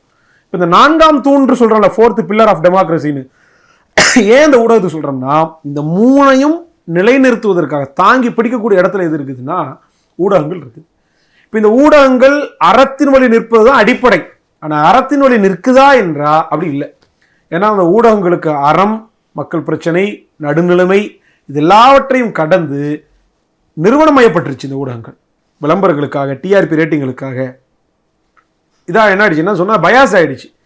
இப்போ நீங்கள் பாருங்கள், பெரும்பாலான ஊடகங்கள் யாரால் கட்டுப்படுத்தப்படுது அப்படின்னா தனிப்பெரும் முதலாளிகளால். இப்போ NDTV, நியூ டெல்லி டிவின்னு ஒரு டிவி இருக்குது. இந்த டிவியினுடைய 68% பங்குகள் யார் பேரில் இருக்குன்னா அதானி பேரில் இருக்குது. இப்போ NDTV நாம் தமிழ் கட்சி காட்டுன்னு நீங்கள் நினைக்கிறீங்களா? காட்டுப்பள்ளி துறைமுக விரிவாக்கத்துக்கு எதிராக தடுத்து நிறுத்தி வச்சுட்டு இருக்கக்கூடிய கட்சி நாம் தமிழர் கட்சி. அதானியுடைய விழிஞன் துறைமுகத்துக்கு எப்படா நீ வந்து கல் எடுத்துக்கிட்டு போவ, விழிஞன் என்ன கேரளாவில் கல் இல்லையாடா அப்படின்னு கனிமூல சுரண்டலுக்கு எதிராக, அதானிக்கு எதிராக பேசிட்டு இருக்கக்கூடிய கட்சி நாம் தமிழ் கட்சி, அண்ணன் சீமான் அவர்கள். என்னடா எதை எடுத்தாலும் அம்பானிக்கு அதானிக்கையும் ஏலம் விட்டுட்டு இருக்கிற, ஃப்ளைட்டா அவருக்கு, ஏர்போர்ட்டா இவருக்கு, எல்லாத்தையும் துறைமுகத்திலேருந்து அத்தனை தனியார் மயப்படுத்துறியே, இதுக்கு பேசாமல் எதுக்கு தேர்தல் நடத்தி ஓட்டு வச்சு பிரதமர் எதுக்குடா இது பண்ணும், புரோக்கர் வேலை தானே பார்க்குறீங்க, பேசாமல் அம்பானிக்கு அதானிக்கு ஏலம் விட்டுட்டு போங்க, இந்த நாட்டை இந்தியான்ற பேரை மாற்றி அதானி நாடுன்னு மாற்றிக்கங்க அப்படின்னு பேசக்கூடிய கட்சி, பேசக்கூடிய தலைவர் அண்ணன் சீமான். அப்போ கனிமூல குள்ளதுக்கு எதிராக, அதானியினுடைய தனியார் மையத்துக்கு எதிராக, அதானியினுடைய துறைமுக விரிவாக்கத்துக்கு எதிராக, எல்லாவற்றுக்கும் எதிராக பேசக்கூடிய நாம் தமிழர் கட்சியை அதானி 68% பங்கு வச்சிருக்கக்கூடிய NDTV காமிக்குமா? நியூஸ் 18, அம்பானியினுடைய டிவி, இப்படி ஒவ்வொன்றா எடுத்து பார்த்துக்கிட்டிங்கன்னா எல்லாம் தனிப்பெரும் முதலாளிகள், கார்பரேட்ஸ். அதனாலதான் கார்பரேட்டுக்கு அரசியலுக்கு எதிராக அண்ணன் சீமான் இருக்கிறதுனால நீங்க சொன்ன மாதிரி ஒரு பக்கம் அவதூற கிளப்பி விடுறாங்க, நாம் தமிழர் கட்சியுடைய சின்னத்தை கூட பழைய சின்னத்தை மாற்றி காமிக்கிறாங்க. கூடுதலாக இவனை காமிச்சாதனடா மக்கள்கிட்ட போய் சேருவாங்க, மக்கள் கிட்ட புறக்கணிச்சிருவோம், மற்றவன்னு போட்டுருவோம், இல்லைன்னா காட்டவே வேண்டாம் அப்படின்னு காட்டாமல் இருக்கிறாங்க. இதுதான் அடிப்படை. தேர்தல் ஆணையத்தோட பணி என்ன? தேர்தல் ஆணையம்னு ஒன்று இருக்கா இந்த நாட்டில்? தேர்தல் ஆணையம் சரியாக தான் செயல்பட்டுதா? இப்போ தேர்தல் ஆணையத்துக்கிட்ட நம்ம எண்ணற்ற குறைகளை முறையிடுறோம், இதெல்லாம் சரி செய்யுங்க, இது ஜனநாயகம் இல்லை அப்படின்னு நம்ம சொல்கிறோம். அதில் அடிப்படையான ஒன்று, இப்போ நீங்கள் பாருங்கள், எல்லாத்துக்கும் சம வாய்ப்பு கிடைக்கணும் அப்படின்றது தான் சரியான ஜனநாயகம். இப்போ இந்தியாவுடைய அரசியலமைப்பு சட்டமுமே அதான் சொல்லுது, ஈக்குவாலிட்டி அமாங் ஈக்குவல்ஸ் அப்படின்றது தான் அரசியலமைப்பு சட்டத்தினுடைய உறுப்பு 14, ஈக்குவாலிட்டி பிஃபோர் லா அப்படின்னு, சட்டத்தின் முன் அனைவரும் சமம் அப்படின்றதான் அது சொல்லுது. இப்போ தேர்தல் ஆணையம் எல்லாவற்றையும் சரிசமமாக கையாளுதானா? அப்படி எதுவுமே இல்லை. இப்போ நீங்கள் பாருங்கள், ஒரு கட்சிக்கு வந்து ஒரு சின்னம் 70 வருஷமாக இருக்கும், இன்னொரு கட்சிக்கு வந்து இந்த நாட்டினுடைய தேசிய மலர்னு சொல்லப்படக்கூடிய தாமரை வந்து சின்னமாக இருக்கும். உருவ பொம்மைகள், உருவ படங்கள் இருக்கக்கூடிய விலங்குகளோ பறவைகளோ இது வந்து சின்னமாக கொடுக்க மாட்டேன்னு சொல்லுவாங்க. ஆனால் வந்து யானை வந்து ஒரு இதுக்கு வந்து சின்னமாக கொடுத்துருப்பாங்க, இப்படி பல, புளியை வந்து இன்னொரு கட்சிக்கு சின்னமாக கொடுத்துருப்பாங்க, இப்படி பல இது இருக்கும். அப்போது எல்லாத்துக்கும் ஒரே மாதிரியான சின்னம் வேணும். அப்போ என்ன வாய்ப்பு அப்படின்னா, சின்னம் வேண்டாம், நம்பரில் கொண்டு வாங்க. மேலை நாடுகள் அப்படி தான் நடக்குது. இந்த தாய்லாண்டெல்லாம் இப்போ ஒரு 6 மாதம் முன்னாடி எலெக்ஷன் நடந்துச்சு, எல்லாம் 1ஆம் நம்பர் 2ஆம் நம்பர் தான் குலுக்கி போடுவாங்க. சோன்சோ நாம் தமிழர் கட்சியா குலுக்கி போடுவாங்க, 3ஆம் நம்பர் இந்தாப்பா, 3வது பெட்டியில் என் நம்பரில் இருக்கும், குத்திட்டு வந்துக்கிட்டே இருப்பாங்க. பேலட் பேப்பர் தான், 3ஆம் நம்பரை பார்த்து குத்திட்டு வந்து ஓட்டு விழுந்து முடிஞ்சு போச்சு கதை. அப்படி எத்தனை கேண்டிடேட் நிற்கிறாங்க அத்தனை பேருக்கு நம்பர் கொடுத்துட்டு போயிடுவாங்க. ஒரு தடவை 3ஆம் நம்பர் கிடைக்கணும், இன்னொரு தடவை 7ஆம் நம்பர், இன்னொரு தடவை 10ஆம் நம்பர், இன்னொரு தடவை 1ஆம் நம்பர், இன்னொரு தடவை 2ஆம் நம்பர், இப்படி வந்துகிட்டே இருக்கும். அப்போ இன்னைக்கு ஒருத்தன் கட்சி ஆரம்பிச்சாலும் சரி, 70 வருஷத்துக்கு முன்னாடி ஒரு கட்சியாக இருந்தாலும் சரி, 70 வருஷ கட்சிக்காரன் 10ஆம் இடத்துக்கு போகிறதுக்கு வாய்ப்பு இருக்குது, இன்னைக்கு வர்றோம் 1ஆம் இடத்துக்கு போகிறதுக்கும் வாய்ப்பு இருக்குது. அப்போ சின்னம் பார்த்து ஒரே சின்னம்னு ஓட்டு போடக்கூடிய மனநிலை அங்கே உடையும். இது முதல்ல. 2வது, ஒரு கேண்டிடேட்டுக்கு 40 லட்ச ரூபா செலவு பண்ணலாம் சட்டமன்றத்தில் அப்படின்னு சொல்லிட்டு வச்சிருக்காங்க. யூனியன் டெரிட்டரியில் அது மேபி 30 லட்சம் 25 லட்சம்னு நினைக்கிறேன். பாராளுமன்றத்தில் 70 லட்சம் 80 லட்சம் வரைக்கும் பண்ணலாம். இப்போ என்ன கேட்குறேன், மனசாட்சியை தொட்டு யாராவது சொல்லட்டும், 40 லட்சத்துக்குள்ள ஒரு கட்சி தேர்தல் சந்திக்கிறா? ஒரே கட்சி சந்திக்க நாம் தமிழர் கட்சி மட்டும்தான். 40 லட்சம் கூட நம்மளால செலவு பண்ண முடியாது. என் தேர்தலுக்கு நான் செலவு பண்ணது 7 லட்சம் 8 லட்சமோ சரியா கணக்கு தெரியல. அதிகபட்சம் 8 லட்சம் இருக்கணும், அவ்வளோதான். அப்போ தேர்தலை வச்சுக்கிறதுல இருந்து 5ல் ஒரு பகுதி தான் நம்மளால செலவே பண்ண முடியுது இல்லையா? இப்போ 40 லட்சம்ன்றதே பெரிய தொகை. நம்ம இந்த 8 லட்சத்துக்குள்ளேயே வண்டிகள் பிடிச்சோம், துணிக்கை கொடுத்தோம், வந்தவங்களுக்கு சாப்பாடு வாங்கி கொடுத்தோம், வாகன பரப்புரை பண்ணோம், எல்லாமே இருக்குது. இதுக்குள்ளேயே 8 லட்சமே நமக்கு அவ்வளோன்னு தோணுச்சு. 8 லட்சத்தையும் 5 10 குருவி சேர்த்த மாதிரி ஒருத்தனே சேர்த்து 5000 10,000 வாங்குறதுக்கே அவ்வளோதான் இருந்துச்சு. அப்போ 8 லட்சத்துக்குள்ளாகவே இவ்வளோ செலவு பண்ண முடியும்னா 8 கோடி ரூபா 10 கோடி ரூபா 20 கோடி ரூபா செலவு பண்ணுறாங்க. சில ஸ்டார் கேண்டிடேட்ஸ்க்குள்ள அவ்வளோலாம் செலவு பண்ணுறாங்க. அப்போ அதெல்லாம் வந்து எங்கே போகும்? அப்போ தேர்தல் ஆணையம் 40 லட்சம்னு ஒரு வரையறை வச்சிருக்குது, அதுக்குள்ள செலவு பண்ணுறாங்கன்னா இல்லை. அப்போ 8 லட்சம் செலவு பண்ணுற நான் எங்கே நிற்பேன்? ஒருத்தர் 8 கோடி 10 கோடி ரூபா செலவு பண்ணுற அவர் எங்கே நிற்பாரு? என்னை விட 100 மடங்கு அவர் அதிகமாக செலவு பண்ணுறாரு இல்லையா? அப்போ இது வந்து சரிசமமானதாக இல்லை. அப்போ என்ன வாய்ப்புனா, நீங்கள் வந்து இப்போ பாருங்கள், ஜப்பானில் ஒரு முறை இருக்குது. ஜப்பானில் எந்த கேண்டிடேட்டாக இருந்தாலும் சரி, வீடு வீடாலாம் போகக்கூடாது, கொடி பிடிக்கக்கூடாது, கோஷம் போடக்கூடாது, வீட்டுக்கு போய் காசு கொடுக்கக்கூடாது, எந்த முறையும் கிடையாது. நீங்கள் வேட்பாளராக உங்களுக்குன்னு சொல்லிட்டு 10 வண்டி, உதாரணத்துக்கு சொல்கிறேன், எந்த வேட்பாளராக இருந்தாலும் சரி, முதலமைச்சர் கேண்டிடேட் இருந்தாலும் சரி, பிரதமர் கேண்டிடேட்டாக இருந்தாலும் சரி, ஒரு தொகுதிக்கு 10 வண்டி அனுமதிக்கப்படும். அதில் வந்து உங்கள் சின்னத்தை வச்சுக்கலாம், உங்கள் நம்பரை போட்டுக்கலாம், வேட்பாளருடைய படத்தை போட்டுக்கலாம், நீங்கள் என்ன சொல்ல விரும்புகிறீங்களோ அதை சுருக்கமாக போட்டுக்கலாம். எங்களுக்கு ஓட்டு போடுங்க, விவசாயத்தை மீட்க நாம் தமிழர் கட்சிக்கு, வேலை வாய்ப்பை கொடுக்க இந்த கட்சிக்கு, இப்படி போட்டுக்கலாம். அந்த வண்டி சுற்றி வரும், இதுதான் பரப்புரை. அது போக மீடியாஸில் விவாதம் பண்ணுவாங்க, இவ்வளோதான் தேர்தல். அப்போ 10 வண்டி தான் ஒரு கட்சி பயன்படுத்த முடியுன்ற நிலைமை வந்துருச்சுன்னா அங்கே ஜனநாயகம் சரியாக இருக்கும். அது இல்லாமல் நீ வீட்டு வீடா போ, காசு கொடுனா, ஒருத்தன் ஓட்டுக்கு 1000 ரூபா கொடுப்பான், ஒருத்தர் 2000 ரூபா கொடுப்பான், நீ வெளியே நின்று தேடிக்கிட்டு இருக்கிற. எப்போ கோட் ஆஃப் கண்டக்ட் அமலுக்கு வந்ததுக்கு பிறகாக அவன் 3 மாதம் முன்னாடியே பதுக்கி வச்சுட்டாங்க. ஒவ்வொரு கிளைச்சாளர் வீட்டுக்கும் அதிகாரத்தில் தானே இருக்கேன், காசை கொடுத்து கிளைச்சாளர் வச்சிருக்கான். 5 லட்சம் 10 லட்சம் அங்கங்கே வச்சிருக்கேன். 100 கிளைச்சாளர் சேர்ந்து 5 கோடி வச்சிருக்கிறான். என்ன பண்ண முடிஞ்சது உங்களால? அவன் காசு அங்கே கொடுத்துட்டு இருக்கிறான், இவங்க இங்கே நின்று போட்டு வா பேனட்டை தோற, வா டிக்கியை தர. நான் என்ன புரிஞ்சுக்கிட்டேன்னா, கேலிக்கூத்து இந்த பேனட்டுக்குள்ளதான் காசு கொண்டு போவாங்க நீங்க நம்புறாங்க. ஒரு தேர்தல் ஆணையம் இது, அதுக்கு ஒரு ஆட்களை போட்டுக்கிட்டு, அவன் வீடியோ கேமரா வச்சுக்கிட்டு, அதுக்கு தண்ட செலவு, அவன் போக்குவரத்துக்கு இது, அவனுக்கு சாப்பாடு, அவனுக்கு சம்பளம், அவனுக்கு நேர விலை, கேவலம். இப்போ என்ன செய்ய முடிஞ்சது உங்களால? அவன் மக்களும் இங்கே திருந்தணும். நீங்கள் கேரளாவை பாருங்க, இந்த தேர்தலில் 4 சுயேட்சைகள் ஜெயிச்சிருக்கிறாங்க கேரளாவில். தெரியுமா? பியூட்டி எவ்வளோ டெமோக்ரஸியுடைய அழகு இல்லையா அது? அதான் ஜனநாயகம். அதான ஜனநாயகம். அப்போ 100 வருஷமா இருக்கக்கூடிய கம்யூனிஸ்ட் கட்சி, 140 வருஷமா இருக்கக்கூடிய காங்கிரஸ், முஸ்லீம் லீக், மற்ற கட்சிகள், அதிகாரங்கள், செல்வாக்குகள், பிரபல்யங்கள் எல்லாம் இருக்குது. எல்லாவற்றையும் தூக்கி வீசிட்டு ஒரு சுயேட்சை ஜெயிச்சு வர்றாம்ல, 4 சுயேட்சைகள் ஜெயிச்சிருக்கிறாங்க. இப்போ அதான ஜனநாயகம். கடைசியாக தமிழ்நாட்டில் எப்போ ஒரு சுயேட்சை ஜெயிச்சாங்க சொல்ல முடியுமா? டிடி விதிநகரன் கூட ஆர்கனைசர்ல கட்சி சார்பாக தான் ஜெயிச்சாரு, சுயேட்சையா ஜெயிக்கல. அப்போ ஒரு சுயேட்சை ஒரு பொது தேர்தலில் 4 பேர் ஜெயிக்கிறாங்கன்னா பக்கத்து மாநிலம் தான்ப்பா, பக்கத்து மாநிலம் தான். அவங்கள பார்த்து திருந்துங்க. நீ சுயேட்சை எல்லாம் கூட ஜெயிக்க வைக்கணும்னு நான் கேட்கல, நல்லா இருந்துச்சு அவங்களும் ஓட்டு போட்டு ஜெயிக்க வை. நான் கேட்கறது திமுகவே ஓட்டு போடு, காசை வாங்காது, காசு பணத்துக்கு விலை போகாது, அது கேவலம். உடலை விற்கிறது விபச்சாரம்னா உரிமையை விற்கிறதுக்கு பேர் என்ன? இந்த கேள்வியெல்லாம் வருது இல்லை? அதே மலையாளி தானே, அவனும் அதே வேலைக்கு தானே போகிறான், அவனும் கஷ்டப்பட தானே செய்கிறான், அங்கேயும் இலைகள் இருக்க தானே செய்கிறாங்க, அங்கேயும் சாப்பாட்டுக்கு பிரச்சனை இருக்குது தானே செய்யுது. அப்போ இதே மக்கள் தானே அங்கேயும் இருக்கிறாங்க. இலக்கிய அறிவு பெற்ற மாநிலம், சினிமாவை தவிர எந்த அறிவும் பெறாத மாநிலம், அவ்வளோ வேறுபாடா அப்போ இருக்குது. அப்போ அங்கே இலக்கியமும் வரலாறும் இந்த மண்ணுடைய பண்பாடும் அங்கே மேலோங்கி நிற்குது. இங்கே சினிமா கவர்ச்சி மேலோங்கி, சினிமா மட்டுமா இருக்கு, இலவசம் மேலோங்கி நிற்குது. அப்போ என்னடான்னா அங்கே ஆண்ட ஆட்சியாளர்கள் அந்த மண்ணை அந்த மக்களை வந்து இலவசத்துக்கு கையேந்தாத நிலைமையில் வச்சிருக்கிறாங்க. இங்கே தான் 100 ரூபா கொண்டு போய் கொடுத்துட்டா போது வரிசையில் நிற்பான். சாதாரண ஒரு கூழ் ஊற்றுற நீங்கள் போங்க, வரிசையில் நிற்பான், 1 மணி நேரம் நிற்பான், நின்று அந்த 1 கிளாஸ் மோர் குடிக்கிறதுக்காக. வெள்ள நிவாரணம், பொங்கலுக்கான பரிசு தொகையெல்லாம் காரை கொண்டு வந்து நிறுத்திட்டு வாங்குற கூட்டமும் அப்படிதான். அப்பார்ட்மெண்ட்ல வெள்ளமே வராத பகுதியில் அப்பார்ட்மெண்ட்ல இருந்தவங்களும் வந்து அந்த 2000 பணத்தை வாங்க நின்னது வரிசை. அப்போ என்னன்னா தன்மானத்தை விட இந்த இலவசமா ஏதாவது கிடைச்சிடணும், இலவசம் இலவசம் இலவசம் இலவசம்னு போட்டு அதோட விளைவு தான் இங்க வந்து நிக்குது. அப்ப ஜனநாயக பண்புகளை முறியடிக்கக்கூடிய விதமாக இவ்வளவு ஓட்டைகள் இருக்குது. தேர்தல் ஆணையம் இதை கண்டும் காணாம தான் இருக்குது. நம்ம டெல்லிக்கு போயிருந்தப்போ கூட பல விஷயங்கள் முறையிட்டோம் இதை பத்தி எல்லாம். ஏன் ஒரு வாக்காளர் பட்டியல ஒரு சாதாரண கட்சிக்கு தரமாட்டாங்க. நானும் டெபாசிட் 10,000 ரூபாய் கட்டுறேன். இப்போ நம்ம அங்கே இருப்பட்ட கட்சின்னு வைங்களேன், நம்ம பதிவு செய்யப்பட்ட கட்சியாக இருந்தப்போ கூட பதிவு செய்யப்பட்ட வேட்பாளருக்கு இவ்வளோ ரூபா, சுயேட்சைக்கு இவ்வளோ ரூபா, அங்கீகரிக்கப்பட்ட வேட்பாளருக்கு அப்படி ஏதாவது இருக்கா? எல்லா கேண்டிடேட்டுக்கும் அதே 10,000 ரூபா தான் டெபாசிட்டு. துணை கேண்டிடேட் போட்டால் 10,000 ரூபா தான் டெபாசிட்டு. இப்போ 10,000 ரூபா டெபாசிட் வாங்கக்கூடிய நீ ஒரு வாக்காளர் பட்டியல் எனக்கு தர மாட்டியே, ஏன் அவனுக்கு மட்டும் கொடுக்குற?